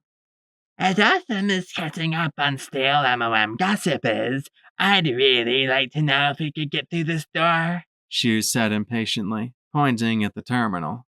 The machine had clearly been scratched up, as if some pony had tried to pry the front plate off. Do I know you? Silver Spoon asked Shears in an annoyed tone, but the round little ghoul refused to meet her eye. I moved up to the door, and my eyes started to do the crazy data streaming stuff, matched by the data on the terminal screen. Finally, it concluded with EC-1101 confirmed. Unseal Project Eternity. YN. Project Eternity. The search for eternal life? I looked at Mr. Shears. His glossy white eyes seemed to drink in the words on the terminal screen. This is what you're after? The question made him balk. What? No. That's simply history. You probably have far more interest in that than I do. His annoyance seemed so sincere that, if he was playing me, he'd probably been a performer in another life. I peered at the screen, then looked around. Yup, there was the dealer, his withered features pale and grim as he watched me. I looked at him for several seconds, sure that he was going to give some possibly insightful and probably annoyingly cryptic comment, but all he did was shrug. Vaguely disappointed, I sighed and then hit the Y button on the terminal. My vision exploded in data that moved in a blur. I staggered to the side, hit the wall, and nearly collapsed. My friends in the dingy maintenance room disappeared as streaming letters and numbers filled my vision and everything went white. I hung looking down from the ceiling of a tastefully but luxuriously decorated penthouse apartment. The elaborate white marble masonry gave the whole room a classy and sophisticated look, and the front windows provided an absolutely magnificent view of what could only be a royal palace of some sort. Below me, on an elegantly crafted table, was a glass box that held a dozen colorful little puffballs with diaphanous wings. Then the door opened and in walked Rarity. Her purple mane was working its way out of its gorgeous curls, and her brow was furrowed with anxiety. She trotted in and set her bags on the countertop. Then the phone rang, and she sighed with a little growl of annoyance before levitating the receiver to her ear. "Rarity," she answered, her voice gay and bright even as she slumped at the table. Then she sat up a little more. "Oh, no, Fluttershy. Not a bad time at all, dear. It's been such an absolutely miserable time, what with Macintosh's funeral and all. There was a little business I had to take care of in Zebra Town, nothing major," she added as she pulled out a familiar black book. She lifted the lid off the glass box and called out, "Dinner time, sweeties. Mommy's got something special for you." She tossed the book inside the glass box, closing the lid quickly after it. The colored puffballs began to flit and hover around the book, opening their mouths, hesitating, then tentatively nibbling at the pages and licking the ink. "Oh no, Fluttershy, I was talking to the Paris Brides. I just couldn't do the job Luna asked without them." A pause and sigh. Yes, I remember Ponyville. I wouldn't want a repeat here in Canter." Rarity trailed off and sighed. There. There's no need to... I'm sorry, Fluttershy. Go ahead, cry if you need to." She trotted to a divan next to the table and flopped back on it, nodding every now and then. "I can be there if you need me to." "All right, if you're sure." "No, darling, you're not being silly at all. When I think of you, of any of our friends getting, well, you know. Remember how close Pinkie Pie came with that nasty bomb in Hoofington? If it had been any pony else, I dare say they wouldn't have been so fortunate. I keep thinking about it over and over again." She snorted softly. "Yes, I know Golden Blood promised to triple our protection. It's hard enough to get work done as it is." She paused again with another frown. Yes, I know Twilight is researching new spells to keep us safe. Finally, she gave a little huff, her expression irritable. You don't understand. I feel like I need to do something. I need to make something to keep you all safe. Something was happening to the parasprites in the glass box. They were changing from their bright colors to muddy brown. Their eyes bulged and they banged against the glass as if trying to escape from the case. Rarity continued on in a soft tone. I've been researching my own sources. Twilight may have the most premier collection of magical tomes, and Goldenblood his own squirreled away rare volumes, but I have my hooves in every library, newspaper, and publisher in Equestria. I've been particularly intrigued by zebra myths of soul silk, capable of being stronger than steel. Can you imagine such a thing? She sighed softly. Well, of course I'd use it to help soldiers like Big Macintosh. After all of you are safe. And the princesses, of course. The parasprites went black and tumbled down around the large book that was bound in what looked unsettlingly like darkened zebra hide. The yellowed pages slowly turned one by one behind her back as if invisible hooves are slowly finding a particular one. Yes, dear. Yes, yes. I'm sorry you feel so rotten. Yes, I know. I love you too. Right. Good night, Fluttershy. Yes, I'll see you at the spa. Promise. Try to get some rest. Her magic hung up the receiver and she sighed. Her azure eyes lifted to stare up at the roof. And for a moment she looked old and scared. It could have been Celestia, or Twilight, or Fluttershy. I have to do something to protect my friends. A few seconds later, she rolled her hooves and approached the table with a wide smile. And how does Mommy's little helpers like their din-din, Then she saw the crumpled black balls lying like lumps of soot around the book. What? What is this? She demanded as her eyes widened. To her credit, she didn't scream. Slowly, she opened the lid of the case and lifted the book out. The parasprites collapsed into little heaps of ash as she set the volume, still open, on the table before her. Rarity stared raptly at the text. Soul silk, she whispered, taking a step back from the table. Then suddenly she narrowed her eyes and glared. I don't know who you are or what you are, but I know when some book is trying to play me for a fool. But though she glared at the book, there before her eyes was what she wanted. Her magic slammed the book shut with all its force. You might have killed my poor parasprite, but we'll see how you do when Twilight gets her hooves on you. She picked up the phone and started to dial, then paused and looked back at the book. Little beads of sweat popped from her brow. Now, Rarity, just look at it. It's clearly a wicked thing. I mean, it's made from a zebra. How grotesque. She continued dialing, but more slowly now, her eyes drawn back to the horrible text. I need to do something myself. Something to save my friends, she murmured. Hello? Came Twilight's voice, distant and tinny from the receiver. Rarity's blue eyes stared at the piles of ash and then back at the book.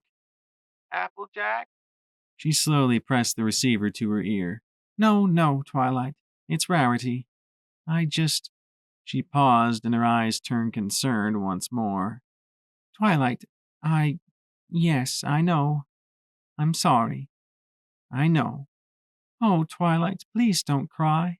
Rarity curled a little around the phone, her eyes returning to the closed book. Yes, I know.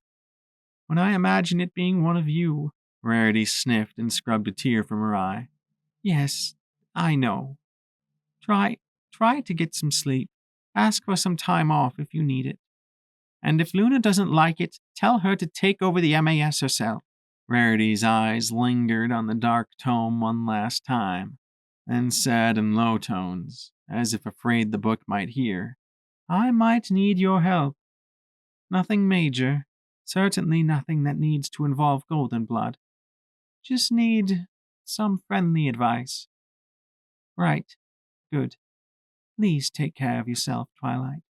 The receiver returned to the cradle, and she stared at the book for the longest time, biting her hoof. Finally, she approached it as if it were a snake. Well, it wouldn't hurt to know the details, she murmured as she carefully straightened the book and opened it slowly once more.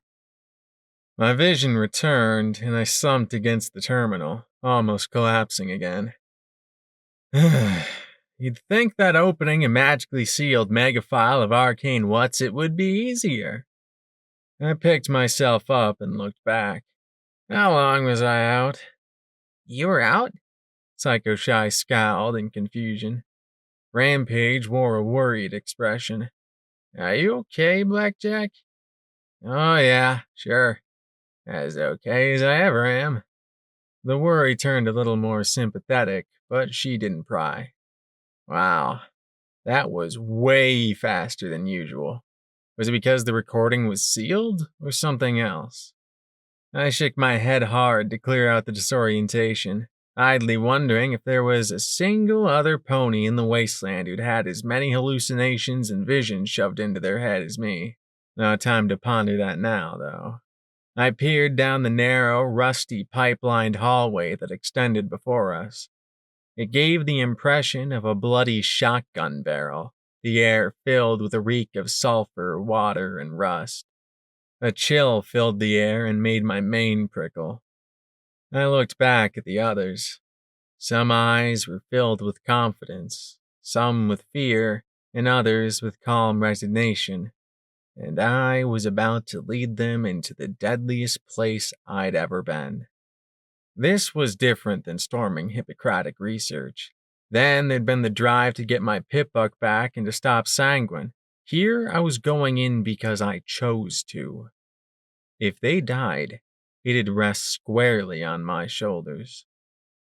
But the only alternative was to give up. I couldn't do that.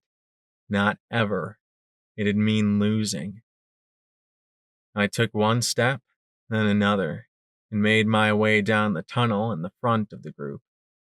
If I was leading them into a death trap, then I would lead. The passage was barely wide enough for Carrion's armor anyway. The radiation was clicking very slowly, just 1 rad per second. We'd been exposed to more than that in the subway station. I suspected the source was our glowing companion in the rear. Still, it was something to keep an eye on. When Stygius was through, the door closed with a solid thunk behind us. Yet, inexplicably, I could feel a sensation almost like a draft blowing coldly over my hide. My EFS flickered a few times. More recordings, or something else? The list was too long for me to worry about now. I felt the sensation like trotting through a sheet of ice water, and my EFS suddenly went down completely. Ugh, what just happened? I said, looking around the suddenly barless world around me. My Pip-Buck isn't working right. You just entered Hightower's magic dampening field, but I suspect it's been badly damaged by the balefire bomb in time. It affects different magics differently, Shears said from behind me. Teleportation is no longer an option. I had no idea it'd affect your Pip-Buck too, though. I looked way back at the kunai. The tall alicorn was having to duck her head to keep her horn from scraping the ceiling. She looked quite agitated. I suppose being trapped underground without the ability to just teleport away would be quite disconcerting. Fortunately, I'd been without my Pip-Buck's EFS enough that it didn't make me hesitate more than a few seconds. I just have to do things the old-fashioned way. So, you were involved in Project Eternity? I asked as I moved down the tunnel with the shotgun ready to give something a very bad day. Several lifetimes ago, yes. Hardly matters now. Shears muttered. What was it, specifically? Specifically, could take all day. Here's the abridged version. I was brought in at the beginning. Rarity needed unicorns that weren't affiliated with the MAS. Twilight Sparkle had virtually cornered the market on every unicorn with spell or talisman talent. So she went around looking for other unicorns. I was working at a steam cleaning store in Buckland when she found me. Why you? I asked with a frown as we came to steps leading down, the direction opposite the one I wanted to go. Still, there hadn't been any forks yet, so down it was. I suppose it was little things. I'd failed to join the MAS. She knew me from Ponyville. We were both interested in tailoring, and He muttered something too low for me to hear. What was that? I asked with a frown. I won an award for magic once. Stupid little thing. But Rarity needed us, and she had a way of wrapping any stallion around her hoop. So we helped her. Compared to what our lives were before, staggering from one failure to the next, we were happy to do whatever she required of us. Shears said quietly. There was a door ahead. I could hear the sounds of water sloshing around and gestured every pony to wait a moment. Water recycling and the reactor should be here. Shears pointed out from behind me as I pushed the rusty door open, looking warily through. I beheld a lambent, radioactive nightmare. Slowly, as if in a daze, we stepped out onto the catwalk and looked at a room I could barely imagine. The space reminded me of the reactor in '99 and the water pumps that kept the vital fluid clean and circulating. Here, however, was a scene that would have terrified Scotch and given Rivets a seizure. 200 years of neglect and corrosion had turned the reactor into a solid lump of rust, the few windows in the hulk filling the dripping room with its harsh green glare. Water sprayed from countless cracks and breaks, sloshing around the rusted pump housings in a sea of bluish-green fluid. The moisture had transformed the catwalks into fragile spans of rust. I wasn't even sure if the reeking, sulfuric, foamy sludge below could technically be called water anymore. I don't think this was in the plan, Psycho Shy shouted. She donned the yellow hazardous materials suit and didn't look happy to have her wings stuck inside the protective wing covers. Where's the way through? I yelled over the squealing, pumping machinery and growling, hissing reactor. Please don't be. Please. But the ghoul simply pointed across the room to the far side of the catwalk. Of course it was all the way over there. I took 3 steps out onto the metal walkway. It groaned ominously beneath me, and I tried not to breathe too deeply. Then Stygius flashed next to me and tapped my shoulder. He pointed to his eyes with a hoof, then down at the water, and made motions of something swimming around. No way. Still, I made sure my gun was ready as I started across. Really, if Carrion was here to kill me, he'd have no better chance than right now. I hate this place. I hate this place. I hate this place. I shouted and started to trot quickly ahead. There was just too much radiation to linger. The catwalk cracked and popped, swaying with each step. Jets of fluid shot from leaking pipes along the walls and ceiling in lovely, deadly blue arcs, and I bent and twisted to keep from getting hit by them. As I crossed the room, I shivered at the unearthly cacophony coming from the reactor. I could only marvel a moment at stable tech engineering. Even so dangerously neglected, it was still running. Psycho Shy and Stygius followed after me, radioactive water droplets dripping off their suits as they crossed. They'd nearly gotten completely across when one of the pipes gave a sharp bang overhead and fluid the consistency of fecal matter began to dribble from it and pile up on the catwalk. I stared in horror as the bluish heap began to lunge up and wiggle. It thrust out 2 hooves towards me and a dripping equine head emerged. Then a second slime pony began to form and started shambling towards Stygius and Psycho Shy. Oh, this so wasn't in the plan! I pointed the shotgun and fired 2 flechettes into the mass. They passed halfway through its body and then disappeared with an acidic hiss. I backed off as it formed hind legs and started to shamble towards me. Stygius pulled off his helmet and backed away as a third slime pony began to coalesce from the cascading sludge. He took a deep breath and let out an ultrasonic scream, making the entire blue mass jiggle wildly, and then it suddenly popped and sprayed goop everywhere. He let out a high-pitched, barely audible shriek of pain as the spray began to blacken and smoke where it contacted his skin. He shook himself furiously, trying to get it off as it ate into his hide. Psycho Shy brushed at the slime frantically, trying to get it off before it made its way through her suit. Out came the sword, but it passed through the slime pony with no effect at all. As another slime pony started to form, the catwalk let out a long, ominous groan. It probably wasn't built to take this much weight. "Carrion! Lacuni! Blast that pipe!" I shouted, pointing with my sword further down the corroded span. The ghoul responded immediately by blasting a long stream of fire, soon followed by the resounding boom of the Alicorn's AM rifle. The bullets started to chew through the metal and sent a few splatters of goo falling into the mess below, but more was still vomiting onto the catwalk. I swung the sword and shoved the slime pony in front of me with my telekinesis in futility, being forced steadily back.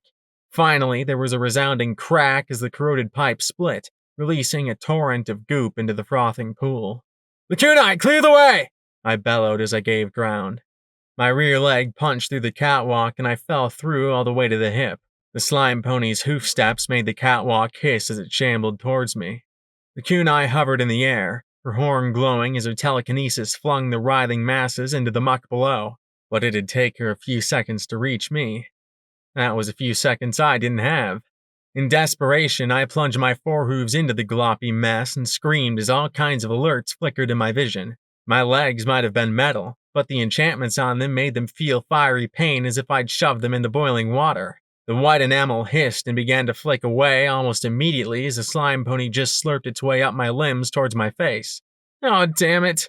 Glory just fixed that! Then there was a flash of yellow as Psycho Shy was there, almost hugging the acidic monster. Her hazmat suit hissed as the material fought its corrosive effect, and then she bucked the slime away, the power hooves crackling impacts flinging it back into the pool. "Psycho Shy, you saved me!" I gaped up at her as I pulled my leg free. She suddenly blinked behind her helmet and looked uncomfortable, turning back to the rest of our friends crossing towards us. "Oh, yeah, right." She and Stygius raced past, and then the pair started struggling with a rusted door. I think that this place totally needs a major inspection. Some pony isn't doing their job at all, Tiara," Spoon yelled as she raced across with Nurse Graves. For a second, I was certain that they were going to make it. Then I looked down. The glowing sludge was starting to heap up underneath the catwalk. The immense mound formed a huge, dripping maw that reached up to devour them both in its acidic cavity. I could only watch in horror as it closed on the catwalk and, with a ripping and shredding of metal, pulled it down into the glowing depths below. I want to go home. I want to go home right now, Tiara," came a call from above. The glowing forms of Graves and Silver Spoon hugged each other tight as they were held aloft by the hovering Lacuni. Carrion and Cerberus followed along through the air, the robot's disintegration gun blasting the slime ponies as the blobs started climbing the walls towards us. Shears rode the floating robot's round body, hugging the top for dear life. Carrion, however, caught a faceful of blue slime pouring from the busted pipe along the roof. The helmet of his armor was hissing from acidic goop, but he passed by without complaint. The huge slime head was starting to rear again as Lacuni landed. Shears got the door open, and the group funneled through into the next room as Lacuni stood majestically before the immense head of slime.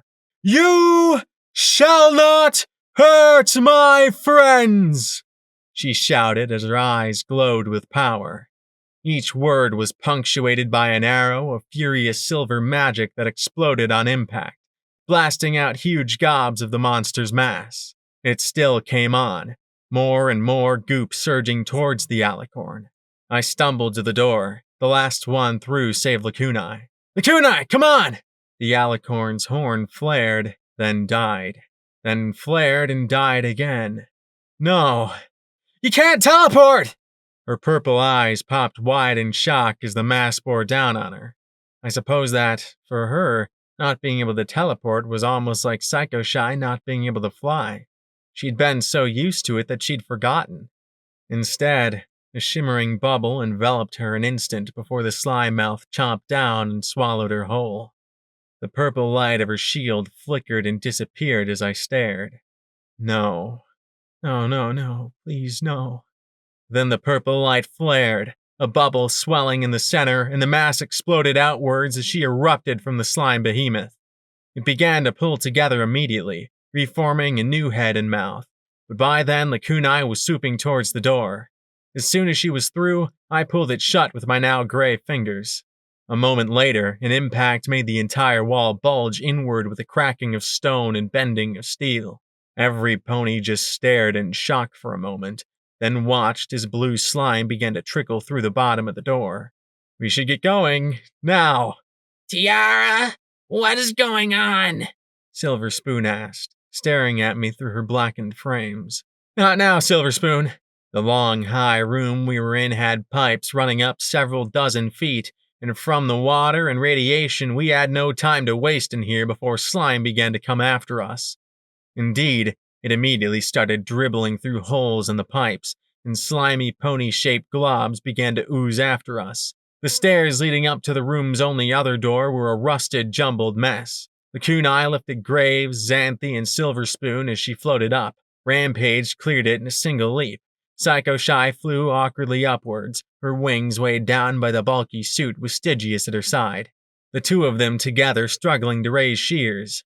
Psycho Shy flew awkwardly upwards, her wings weighed down by the bulky suit with Stygius at her side, the two of them together struggling to raise shears. Carrion departed without a word, swooping up towards the top of the shaft. I leapt up and wrapped my fingers around Cerberus's arms as more and more goop began to fill the room. Damn, you are one heavy maggot lover, aren't you? The robot asked as it struggled to lift me up towards where the others were gathering at another sturdy hatch. Blue slime coated the floor, and it was starting to make mouths beneath my hooves. Up! Up! Elevation! Altitude! I shouted as acidic mouths began lunging and gooey hooves waved up at me. But apparently I was just a little over his weight limit. My rear hooves blackened and hissed as they kicked the yawning mouths. In desperation, I returned to shooting them with my levitated shotgun to try and get them down, but all it really did was splatter them a little. Behind me, the slime was building in a wave, and then that wave raced down the room towards me. Buck up, soldier. Equestria wasn't won by belly aching, Cerberus said as he floated beneath the doorway. And it wasn't won by getting digested in a pool of blue slime either, I yelled as a cresting wave grew a mouth. Then a purple glow grabbed both of us and lifted us up just as the wave rolled beneath my dangling rear hooves and crashed into the wall with an incredible splash. We were hauled up through the doorway as the goop surged beneath us. My corroded limbs scraped at the door jamb as the slime gathered itself up once more. Purple, blue, and white magic gripped the door and slammed it shut. There was another thud, a second, a softer third, then nothing. Funny, I don't recall pony eating slime in the plans, Psycho Shy said as she looked at Stygius. Did you hear something about pony eating slime? 'Cause I sure didn't. Hey, Mastermind, why didn't you mention the pony eating slime? I think that should have definitely been brought up in the planning stage. Carrion snorted as he pulled off the helmet of his power armor. The acid had etched and damaged the visor. His head was less eagle and more raven-like, beak chipped and cracked, and once glossy plumage now looking like a beaten feather duster.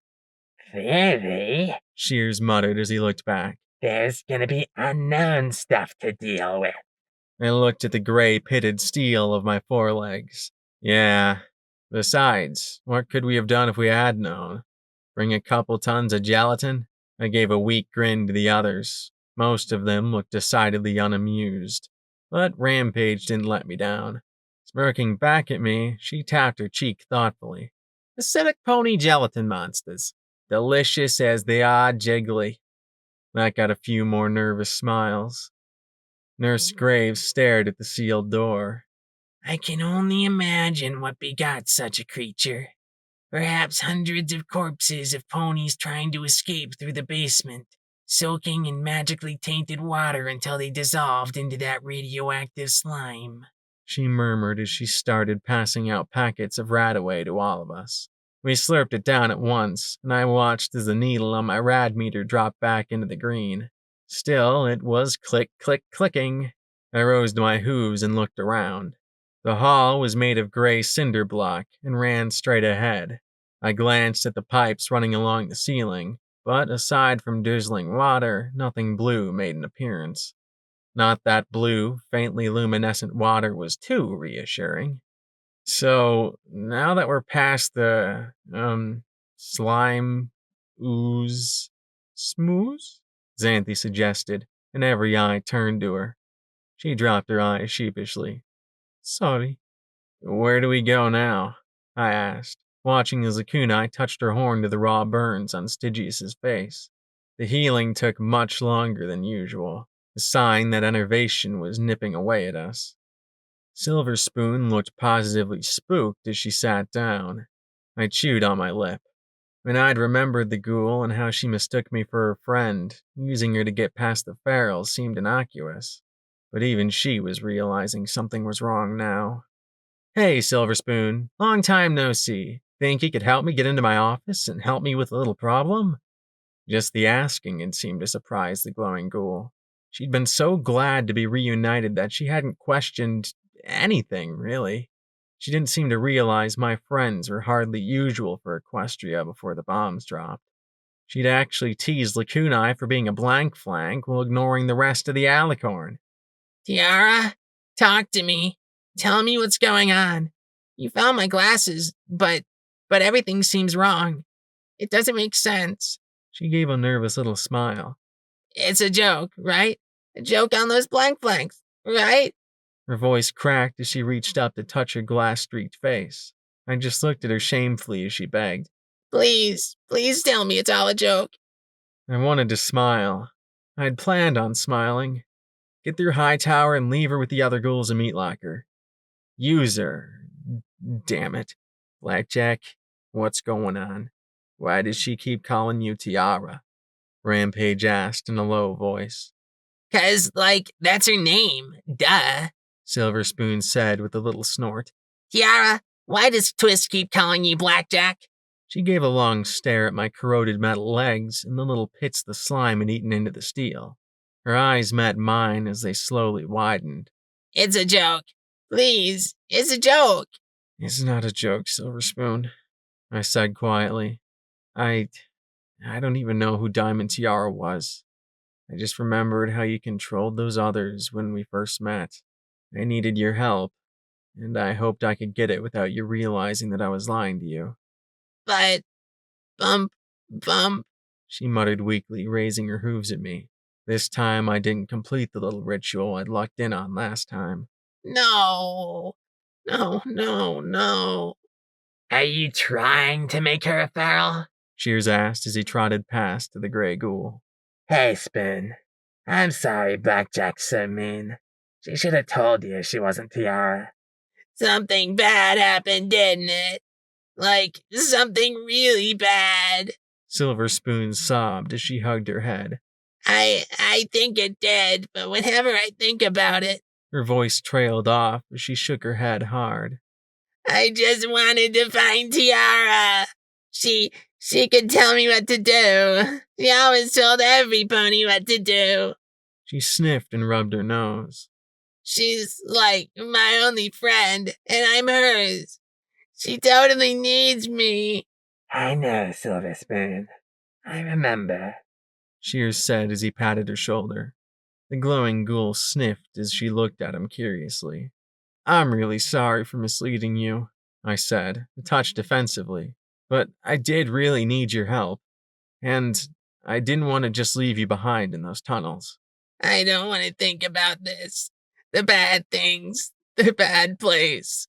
It's totally wrong. She cried. I really hate to break up this latest installment of What the Fuck, Blackjack? But 4 of us slowly dying here, Rampage said with a snort at me. Dying? Silver Spoon blinked in confusion. There's radiation here. It's slowly poisoning us, I said, getting some stink eye from the undead contingent. Finally, I sighed. sat, and threw my forehooves into the air. Look, I'm sorry, okay? I wish I was your diamond tiara or whoever you're looking for, but I'm not. I needed your help, and I lied and tricked you to get it. I'm a bad pony, and when we make it out of here, I promise I will do whatever I can to make it up to you. But right now, we don't have time to fully delve into what kind of a cunt I am for tricking you. So please, come with us, Silver Spoon. I'll introduce you to Velvet. I think you'll like her. She looked at me for a few seconds, then slowly nodded. Bad pony. Psycho Shy smirked, poking my shoulder before trotting past. The rest trotted past with her, except for Lacunai and Rampage. I just needed her help, I said lamely as I looked at the striped pony. Not question, Rampage replied as she trotted past. You need a lot more help than I realized. I just sighed and slumped as every pony trotted down the hall without me, save Lacunai. Well, I asked, looking up at the alicorn. Well, what? She asked curiously. Isn't the goddess going to chime in or something? I asked dolefully. Blackjack, there's a lot of innovation here. The charm is somewhat effective, but it's still horribly strong. The goddess isn't listening in or watching. You needed Spoon's help. You got it. She nudged me with her wing and we started walking. The problem is that your idea hurt some pony who didn't deserve it. In the scale of wasteland crimes, it was probably around the level of littering. But you set such a high standard for yourself in the eyes of others that when you slip, it seems so much worse. Most ponies in the wasteland would simply kill Silver Spoon. You tricked her. Pretty nice for the wasteland. Pretty horrible for Blackjack. I sighed as I followed along behind every pony else. So what do I do about it? Getting her out of here alive would be a good start, the alicorn said, patting me on the head like I was a filly. I smiled sadly. Rampage had been wrong. I wasn't the goodiest pony in the wasteland. The basement of Hightower brought back fond memories of security patrols in the depths of Stable 99. A lot of the equipment was identical to what I used to trot by every year of my life. The boredom, the tediousness, the silent rovings through the level, and above all, the twisty-turny nature of traveling through infrastructure designed around pipes, vents, and power generators rather than ponies. Except that while 99 had just been on the brink of falling apart, this place gave me ideas of what the stable might eventually look like if Stronghoof's Rangers couldn't restore it. Rusted stairs had fallen down shafts. Elevators were corroded shut. Water trickled everywhere. Every now and then we came across raw cables stripped of their insulation, still humming with power. I gave those a wide berth. Last thing I wanted was to get a shock that shut me down for a few hours, because every second that radiation meter ticked up a little more. Shears's great plan had clearly not accounted for things like doors that wouldn't open, stairs that weren't there, or hallways that had collapsed. Nor had he accounted for the translucent radioactive killer slime ponies that silently stalked us. We couldn't kill them, short of Cerberus disintegrating them outright. We simply had to run and hope they didn't ooze up a vent we stood on or dribble down from a pipe. Every time Shears tried to point us in the right way, it came to a dead end. I also got the feeling that we were being followed. I occasionally saw something in the distance, but when I looked again, it was gone. I'd had too much experience with wonky vision to trust for sure that I had seen something or not. Slime below us, and an impenetrable ceiling above. The plan was not going smooth. Since his knowledge was proving uselessly outdated, Shears occupied himself helping Graves deal with Silverspoon. I'd gone from her best friend to the monster that had shattered her illusion and placed her in peril for my own gain. Funny, but I seem to be slipping a lot recently. Do better. Hadn't I once tried to do better all the time? Hadn't it once been easier? It had been a while since I thought of my virtue, what I needed to do to keep myself on the side of good. I thought that it had meant being a good pony and doing better. Virtues were supposed to be like cutie marks, but I had no idea what mine was. Ruthlessness? That hardly sounded positive. I'd once tried to help out Flank for the heck of it. I'd turned over Brimstone's Fall. I'd tried to stop a war. I actually stopped P-21 from killing the bastards that raped and mutilated me. And then I died. Did I come back different? Did I come back wrong?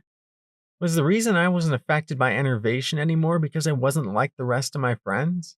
Even ghouls had to worry about enervation. I wished I had Professor Zodiac to talk to. Maybe she could answer this. Maybe my soul had broken or been lost entirely? Could that happen? I slurped down another pouch of Radaway, sitting on a lump of rubble as Shears stared up at a sign, trying to remember directions. He kept looking at the sign, down the hall, and then back up at the sign. Something up? I think I've found another way up. Shears said in a low voice, as if he was afraid the others would hear. But I am loath to take it. There should be some other way up to the library. Shears, we've been down here for almost an hour. The Radaway isn't going to hold out forever. I nodded my head towards the passage he'd been considering. What's down this way? Is it something worse than a room full of radioactive acid monsters? It is something more shameful. He said as he stared down the hall. Have you ever heard of a soul jar? It's something you stick a soul inside, makes it invulnerable. My answer clearly surprised him, but I remembered what Lacuna had told me about them.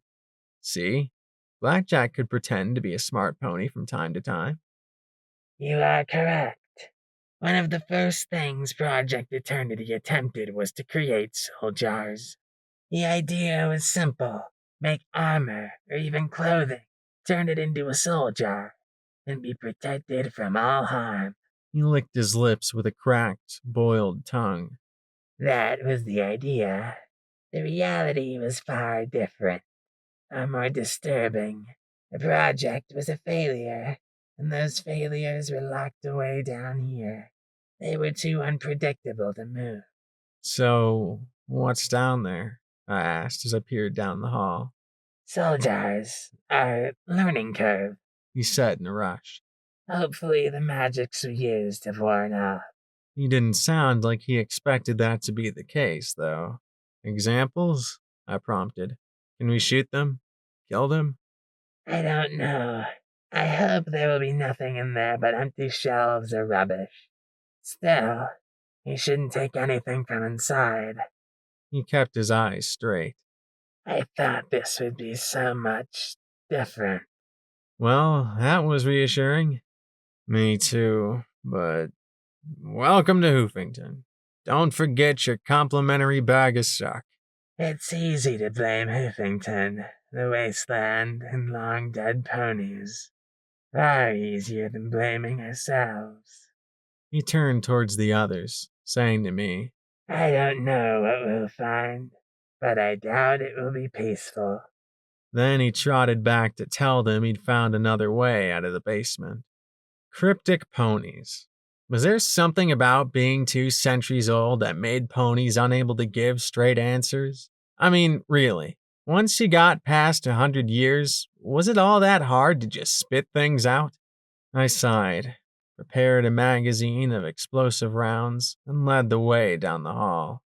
There were some dead-end storage rooms full of some useful salvage, but no way out. The air was disturbingly still and quiet. Even with almost a dozen people, conversations became more muted and indistinct. The glow from the wan emergency lights in my light spell flickered and dimmed to the point I could barely see my hoof in front of my face. Then we reached the very end of the hall to find a door and terminal like the one before. I held my pip-buck up, and once more the terminal and the device in my leg had a chat. Then the door opened with a sigh. A cool breeze began to draw into the dark room beyond. I reached over and flicked the light switches next to the door, but no matter how I flipped them, the room remained dark. Nothing on EFS. I tried to get it to work, but the targeting spell kept having red and blue bars flicker in and out of view as the system shut down every time I got it on. Click, click, click went my radiation meter. No time to waste. Okay, be ready for anything. Don't touch anything.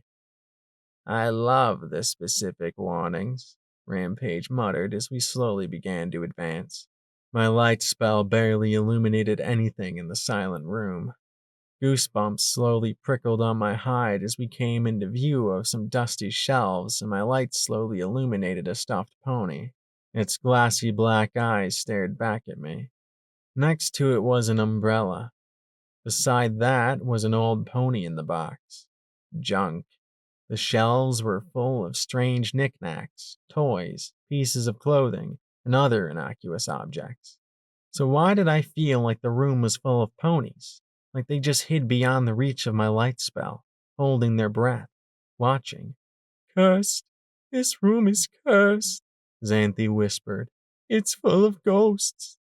There's no such thing as ghosts, Psycho Shy said nervously. Ghouls, monster ponies, and alicorns, sure, but no ghosts. We experimented on all these objects. First, we tried using animal souls. Then some volunteers, mules, poor ponies that wouldn't be missed. But necromancy was an unknown art. Twilight and Celestia both disagreed with Rarity about it, so she went to Golden Blood behind their backs. He knew Hightower would be perfect. Large population, accidents happen all the time here. Violent offenders with few family who'd not be missed. He stared at the shelves. Sometimes nothing would happen. Sometimes something unpredictable would happen. And sometimes we actually succeeded at making a soul jar. But we could never tell for certain what precisely we'd done. A monochromatic Rarity looked at me with a tired but happy expression of her face. Behind her, 2 gray unicorns in robes paced around an earth pony mare lying on the table. Now, how best to do this? Dear Diary sounds dreadfully unscientific. Journal log, Eternity Project Entry 1. Ugh, the gorgeous mare sighed, shaking her head. I thought that this would be so much easier. Twilight makes it look so effortless. The curly-maned mare sighed with a small frown. Twilight Sparkle. I wish she could have understood. I wanted to be able to do this with her, but after Celestia's examination of my little guidebook here, she was adamantly against it. The mare lifted the little black book from her bag and tapped it lightly. She narrowed her eyes a little. I've never really been jealous of her skill and ability, but it's insulting for her to suggest I shouldn't pursue magic simply because she says so. I too am a unicorn, am I not? And if there's a possibility that I can turn this sorcery to protect my friends, how could I not even try? So, Rarity said as she turned and trotted towards the table. Is it finished? Oh yes, your most beautiful beautiness, the tall, skinny one drawled slowly. Yeah, the most beautiful beauty in all of Equestria, Piped in the short, fat one. His horn lifted a large square of silk. We put the soul in here just like you instructed. Soul silk. Oh my, Rarity breathed as she lifted it in her hooves. It's gorgeous. Such lovely texture. Then she grabbed it in her mouth and began to yank and pull. Huh? And it's strong, too. Exactly as it's supposed to be. She floated it over to the pair. See if you can damage it. They immediately began to play tug-of-war with the cloth as Rarity tried to cut it with her scissors. Well, being uncuttable does make it a challenge to work with, but I think I'll be able to manage, she said as she set the scissors down. You can get up now, Petunia, she said to the mare on the table. The mare didn't move. Petunia? Rarity turned to her with a worried smile. Petunia, darling, this is hardly the time to take a nap. The worry grew to fear as the 2 stallions stopped fooling around with the silk and looked on. Petunia? Rarity shook her with her hooves. The body shifted slightly. then came to rest with a limpness I knew all too well. The skinny stallion pressed his ear to her chest. His eyes widened. She's... What? No. Rarity scrambled to the book. Put it back! Put her soul back! There must be a way to put it back! She cried as her horn glowed and she turned the pages of the black book frantically. Her pupils constricted and she beat the text with her hooves. Tell me how to put it back! But whatever answers she sought were not to be found. Her lips screwed up and tears ran down her face. Nothing happened, and Rarity slumped over the book, weeping. A minute later, she sniffed, dabbing her eyes. There must be a way. We just have to be more careful. Yes, more careful. I won't let her sacrifice be in vain. She suddenly looked at me and seemed to realize that I was watching. Flushing, she reached out to press a button on a keyboard and everything went black again. The sudden flash made me trip and fall on my face. My armor rattled and banged against the shelving as I sprawled on my side. That wasn't a vision like I'd experienced before. Maybe when Eternity had been unsealed, there'd been a number of video recordings transferred to me, and now they were just shooting off in compressed bursts.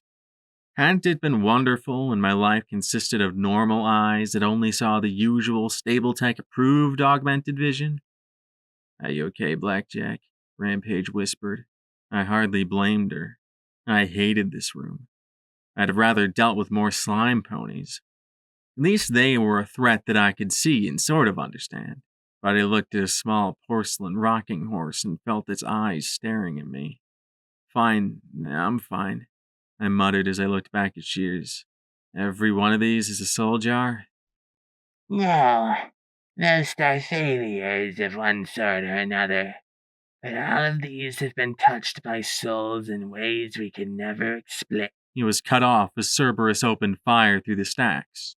Hostile enemy movement! The robot shouted, spraying green bolts in the sheet of fire through the shelves.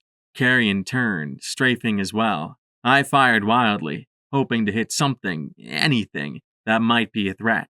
For 10 seconds, the room was an explosion of gunfire. Stop! Stop! Cease fire! I yelled, and one by one, guns stopped firing. 3 rows of shelving lay in heaps. Some of the objects were broken. Some were utterly untouched.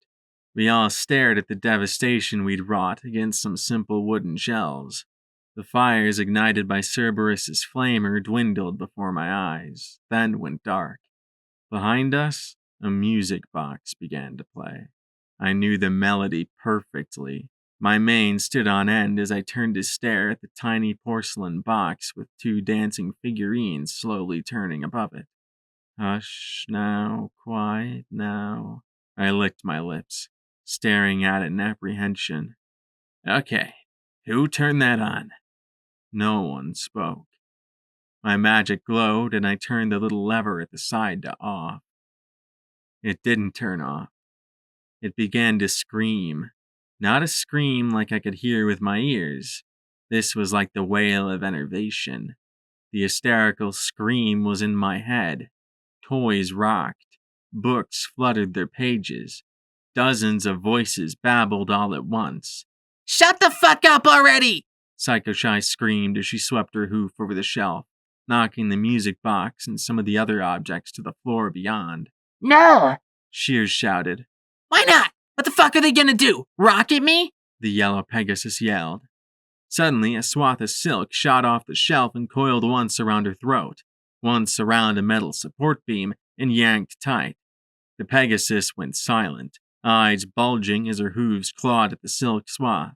Her legs lifted up, kicking out at the air as she struggled to get free.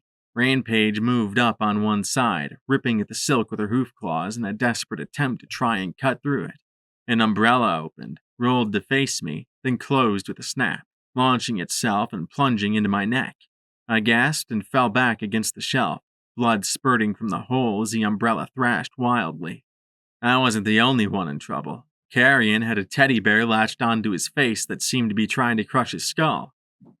Xanthi curled up in a ball as 4 floating boots slammed and stomped on her. A cow pony had forced itself over Nurse Graves' head and seemed to be trying to twist it completely off. Meanwhile, the floating screwdriver was doing its best to try and take Cerberus apart as it dodged and stabbed and spun. One of Cerberus's eyes popped free, dangling by a cable.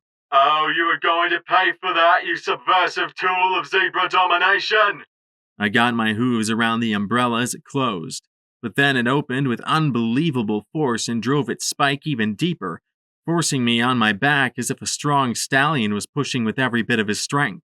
Finally, it snapped and closed again, and I moved as quickly as I could to shove the handle into the narrow gap between the shelves and the floor. As it tried to open, I yanked back and pulled the metal tip from my neck. The umbrella thrashed, making the heavy shelves rock as it struggled to free itself. I pressed my hooves to my neck as blood began to gush, hoping I could regenerate fast enough not to bleed out.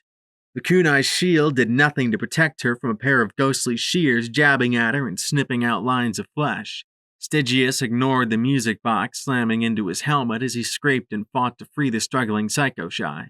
Shears and Silver Spoon had managed to get Graves' head free of the twisting hat, which now swung down, beating and smacking at the three with brutal force. I never wanted to believe some pony could die from being hit with a piece of clothing, but the cow pony hat was definitely making an effort. I rose, moving to try and help Psycho Shy, when one of her power hooves lashed out and blasted me straight in the face. I flew clear through the shelf, sending splinters of wood everywhere, crashed through the next, and landed in a heap. I struggled to keep conscious, trying to shake off the disorientation. Blood trickled out my nostrils and ears as I lay there. Well, at least she hadn't shot me. Still, I really couldn't do much besides lie there and regenerate a little. Then I saw a suit of strange light recon barding slip off a shelf. It trotted towards me, limp and swang as if caught in the wind. I struggled to rise, but it didn't attack. I slowly lifted my head towards it, and it pointed its sleeve towards the corner of the room.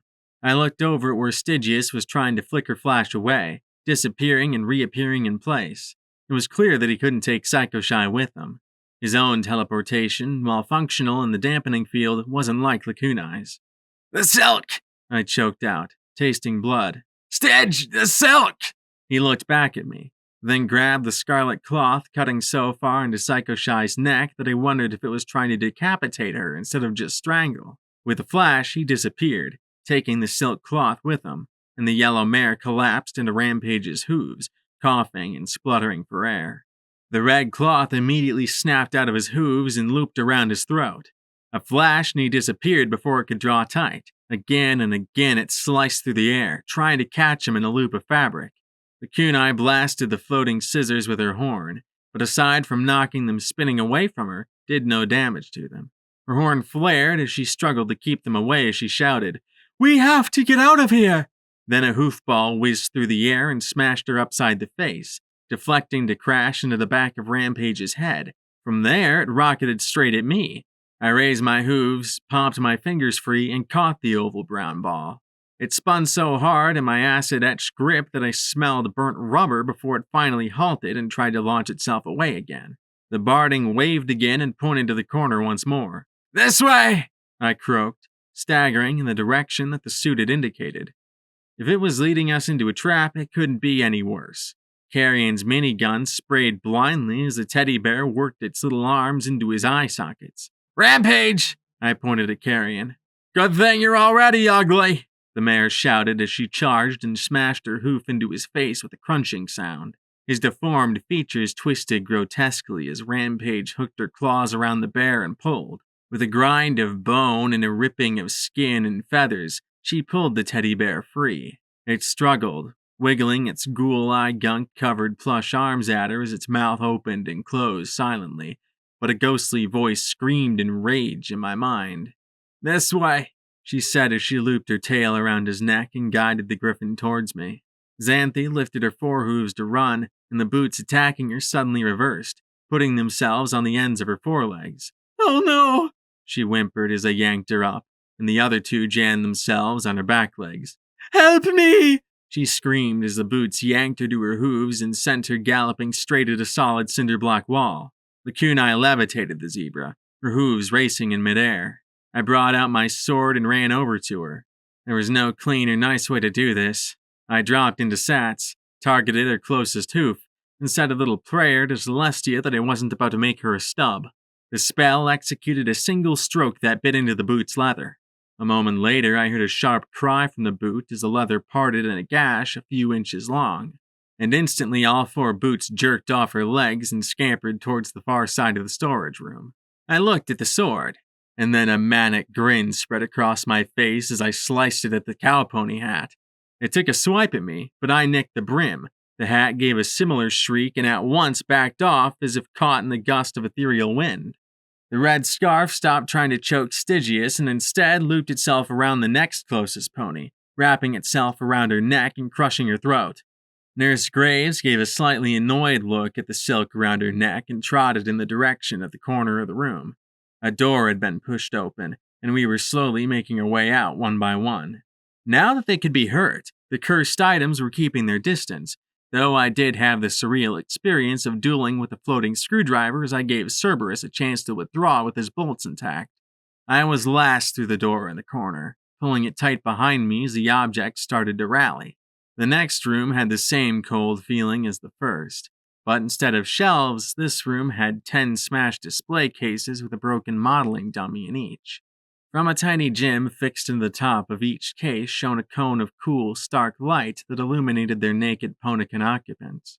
I looked at Nurse Graves and the silk swath that was trying to choke her to death. You know, that's not going to work. She doesn't need to breathe. The ends of the scarf seemed to flutter in frustration. Nurse Graves looked at me coolly, arching her brow as her neck indented. I floated the sword towards the silk. Now let her go or we'll find out just how sharp my sword really is. The silk released her and floated in the air a moment, and then coiled tightly around the handle of my blade. With a great wrench, it pulled the blade around and began to slice wildly at us. I jumped into the path of the razor-sharp edge, the steel biting into my metal limbs and actually cutting through the exterior. I popped out my fingers, grabbing the blade as my horn struggled to control the deadly weapon. 3 colors of magic danced on the blade as we struggled for control. The metal scraped and gouged my fingers, the steel giving way to the sword's edge as it pushed me back until I smacked into one of the empty display cases. Then the blade began slipping through my grip. My magic can't get a grip on it. Shears shouted. That sword wants to kill. The tip began to work its way through the chest plate of my barding. Then I felt it prick my skin. Then it slowly pushed into me, even as my fingers clamped down as hard as possible. Rampage threw her hooves around the hilt and started to pull, but it made no difference. I assumed every iota of the spirit possessing the cloth was focused on taking a life like hers had been taken. "Damn it, Petunia! I didn't kill you!" I shouted. Was it just me, or did the sword stop pushing? I had no idea if she could understand me or not, but it was the only chance I had. "I'm sorry you died! It was wrong! But killing me won't bring you back or change anything!" I closed my eyes, the blade humming under my fingers. "Please, tell me you were a good pony once. Be a good pony now." The blade suddenly reversed and went flying out of Rampage's grasp as the cloth uncoiled around the grip. The crimson cloth unfurled, hanging in the air in a shape as if it were an anguished mare's face. Then it disappeared back under the door into the storeroom. I lay there for 1 second, staring at the bottom of the door, then finally flopped over on my side with a groan. "That's it. I give up. Hightower wins," I declared feebly. "Killer-possessed silk is where I draw the line." Psycho Shy was curled up, concentrating on breathing as Graves and Stygius tended to her.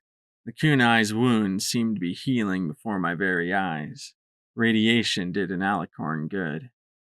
"Too bad the giant killer ooze monster, the room of cursed toys, and 1,000 hissing pharaohs are between us and the way back," Rampage said as she knelt beside me. "I need some cram and rubies and scrap metal," I said with a groan. "Please tell me we're somewhere safe for 5 minutes." "You tell me," Rampage replied as she turned and pointed at the suit of light gray barding standing in the corner. It shrunk back, hiding behind one of the smashed display cases and peeking out at me. It had to be one of the oddest suits I'd ever seen. It looked to be mostly black, but had a luminous white chest piece and strange white circuitry stripes along the side. Are you okay? I asked, feeling slightly odd talking to his suit. What counted as okay to his soul jar suit of barding? It reached down to a small speaker on its belt and there was a hiss, and then a synthetic mare's voice said, Combat ended. No healing or chems needed. Oh, you can talk? I asked, and the suit shook its head. That's all. You're my best friend forever. Sneaking now. Shh. The suit said, seemingly at random. Xanthi slowly crept closer to get a better look. Oh, you can only say things that the suit has programmed into it? I asked, and the collar of the suit went up and down as if nodding. Is that a... Xanthi began, then glanced at me nervously before looking at the strange barding. I think it's a zebra infiltration suit. Then she looked up at me. But they're supposed to self-destruct if they're ever removed from the wearer without the proper tools and procedures. Then the zebra drew back and muttered, And why is it speaking in pony? The suit shook its collar. We didn't remove her from it. Shears glanced at the infiltration suit, and it shrank back. Naturally, the zebras were curious about what we were doing here, but one, at least, never reported back. Rarity, of course, always the designer, attempted some modifications to her suit. He said as he rose to his hooves, looking at the other display cases. But this was Eternity's first failure. The soul armor. Creating invulnerable, eternally powerful armor with a complete soul bound within. He looked at the armor with disappointment. We assumed that, without a mind, a soul was just a thing. Something special that made a pony, or a griffin. When we transferred a complete soul to an object, however, it began to manifest peculiar powers. Even brushing a soul could bestow strange effects on the tool. He looked back at me. Worse, the soul within could affect the mind of the wearer. What? I asked as I looked from him to the armor. The wearers would feel uncomfortable, watched. They'd exhibit personality changes, growing closer to the captive's soul. Shears said quietly as he circled the armor. And since most of the souls we used were maximum security prisoners... You created monsters. I finished. Carrion's crippled face was slowly pulling itself together, but I had no idea if that was from healing magic or radiation. Shears nodded. I think that can be summed up as oopsie, Rampage said. I counted the display cases. 8 total. You're saying that there are 7 more suits of indestructible soul armor roaming around this place? Yes, I suppose so, Shears replied. But why didn't you use them? I asked, and everything went white again. I heard Rarity's voice and saw a pristine suit of combat armor on a charred corpse. Test 1. Armor failed to protect from enemy flamer. The same combat barding on an intact corpse, minus a hole through the stallion's face. Test 2. Armor failed to protect from enemy sniper. A piece of gray combat armor with a helmet and completely intact faceplate. Test 3. Armor failed to protect from crushing blows inflicted to throat. The same armor, this time Rarity speaking with frustration. Test 4. Armor failed to protect from poisoned rations. A lacy purple gown with veil on a pink unicorn mare with a blackened face. Test 5. Armor failed to protect from being garroted by her own scarf. A smashed and broken stallion wearing a tuxedo. Test 6. Armor failed again to protect from being pushed out a window. Finally, a suit of dirty power armor. Rarity's voice was now tired and frayed. Test 7. Armor failed to protect and buried alive in a landslide. The recording faded and my vision returned to normal. The armor didn't do what Rarity wanted. Shears explained. What she needed was armor to keep the occupants safe. Just like how Applejack was inspired to create power armor after the death of Big Macintosh, Rarity was inspired to create a flawless form of protection for herself and her friends. Some foolproof method of defense. But her tests failed, I replied. They got the feeling I'd surprised them. Even if she could make armor to protect from bullets, there would always be a way for some pony to kill the wearer. How could you know that? Shears breathed. I didn't answer. Really, considering how often I saw things no pony else did, there wasn't much point. Then he composed himself and went on. Yes. When we first created the armor, it seemed perfect, invulnerable, and it seemed to go out of its way to protect its wearer. But then we moved on to field testing and began to notice inexplicable accidents. Soldiers blundering into ambushes, thoughts of suicide or murder. They were relatively rare and hard to pin down as coming from the armor. But regardless, they were unacceptable. I rubbed my hooves as the repair and healing talismans slowly worked their magic on me. So what happened then? What did Rarity do? I asked.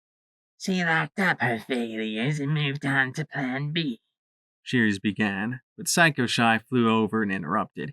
Hey, tick tick, remember? Or click click click. As cool as ghouls are, I really don't want to be one. The Yellow Pegasus said. I looked over at where Nurse Graves and Lacuna were administering healing and more pouches of Rataway to those who needed it.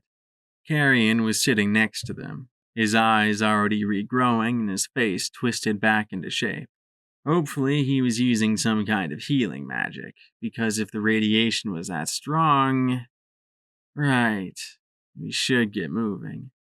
Wait, what about her? Xanthi asked, gesturing to the possessed infiltration suit. We can't just leave her. I looked back at the others and then at the infiltration suit. Her? I'm not a zebra, but doesn't possessed armor count above a 9.0 on the standard scale of curses? Xanthi chewed her lip a moment and cast her eyes downward. I've been touched by the Star Maiden. I don't think I can get any more cursed than that. Then she looked at the zebra armor. At least this way I won't be cursed alone. Well, it's your call. But if the armor possesses you, I said in worry. The armor had helped us get out of the other room. I wasn't terribly worried about it being evil, but still. If it does, I am already damned, she said in a near whisper. I couldn't help myself. I gave her an impulsive hug that made the zebra go rigid. I suppose getting a hug from the most evil being in your mythology might be a little disconcerting. The poor zebra certainly looked uncomfortable as I released her. She removed the hazmat suit, and the infiltration suit immediately opened up.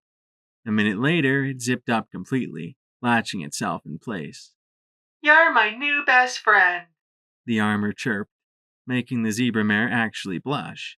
The black and white armor was just tight enough for her to pull the hazmat suit back on over it. Okay, which way up? I asked as I looked over at Shears. He pointed towards the far end of the room where there was another door. This one had been kicked open. Stairs led in the direction we wanted. Leading the way with shotgun and sword, I ascended. Rampage hummed softly behind me, singing to herself. Nothing can stop the smooth. I glared back at her, and she blinked, then gave a grin in return. The door at the top of the stairs had also been kicked out and opened to a charred library. Blackened books occupied scorched shelves, probably an indication they weren't going to start flying and trying to kill us. The far side of the library was lit with a ghostly blue glow that flickered and danced through blackened windows. Slowly, we walked through the stacks towards it. As we did, we spotted the flickering blue flames burning on the concrete floor in little hoof-sized puddles. Their tongues danced and writhed, making my pip-buck spike with every flare. The heat wasn't like that from a fire. I could almost swear I could feel it moving through me. Far worse, though, was the screaming. It wasn't just the unnerving trill of enervation. Hundreds of undead throats howled in rage. Hooves beat against the bars. Some of them screamed words in the distance. They pleaded to be released, bellowed insults, cried out in pain or for help, and snarled threats. And under it all was the banging and hammering of thousands of hooves on hundreds of bars. I walked to the library door and slowly pushed it open and stepped into hell. The vast central shaft of Hightower rose 10 stories above me. Midway up, like a fiery dagger plunged into the heart of the structure, the missile jutted out into the middle of the space. Blue flame flew off the tip in volcanic eruptions that sprayed the sticky blue flame in glowing arcs. The unnatural blaze continued burning, no matter what it landed on. In the middle of the shaft was awash in a ring of radioactive fire. Inside every cell, blue glowing shapes screamed and hammered against their restraints. Sentry robots rolled around the walkways, their metal bodies bent and warped by the tremendous heat. From above, 6 hovering robots like Cerberus dropped down. Each one had an oversized terminal screen on a swivel arm. The 6 moved their screens together to make one massive screen, which flashed to life, bathing us in cold blue light. From a dozen loudspeakers all around us boomed a crackling voice. Hello, convicts. I am Warden Hobble, administrator for this facility, and your host for the duration of your sentence for crimes against Equestria. I look forward to making your stay here as comfortable as possible. He gave a ragged, mocking laugh. Welcome to the tower. I stared up at that immense, burning leer on the screen for a moment, and then Psycho Shy muttered, He wasn't in the plan either. Footnote. Maximum level.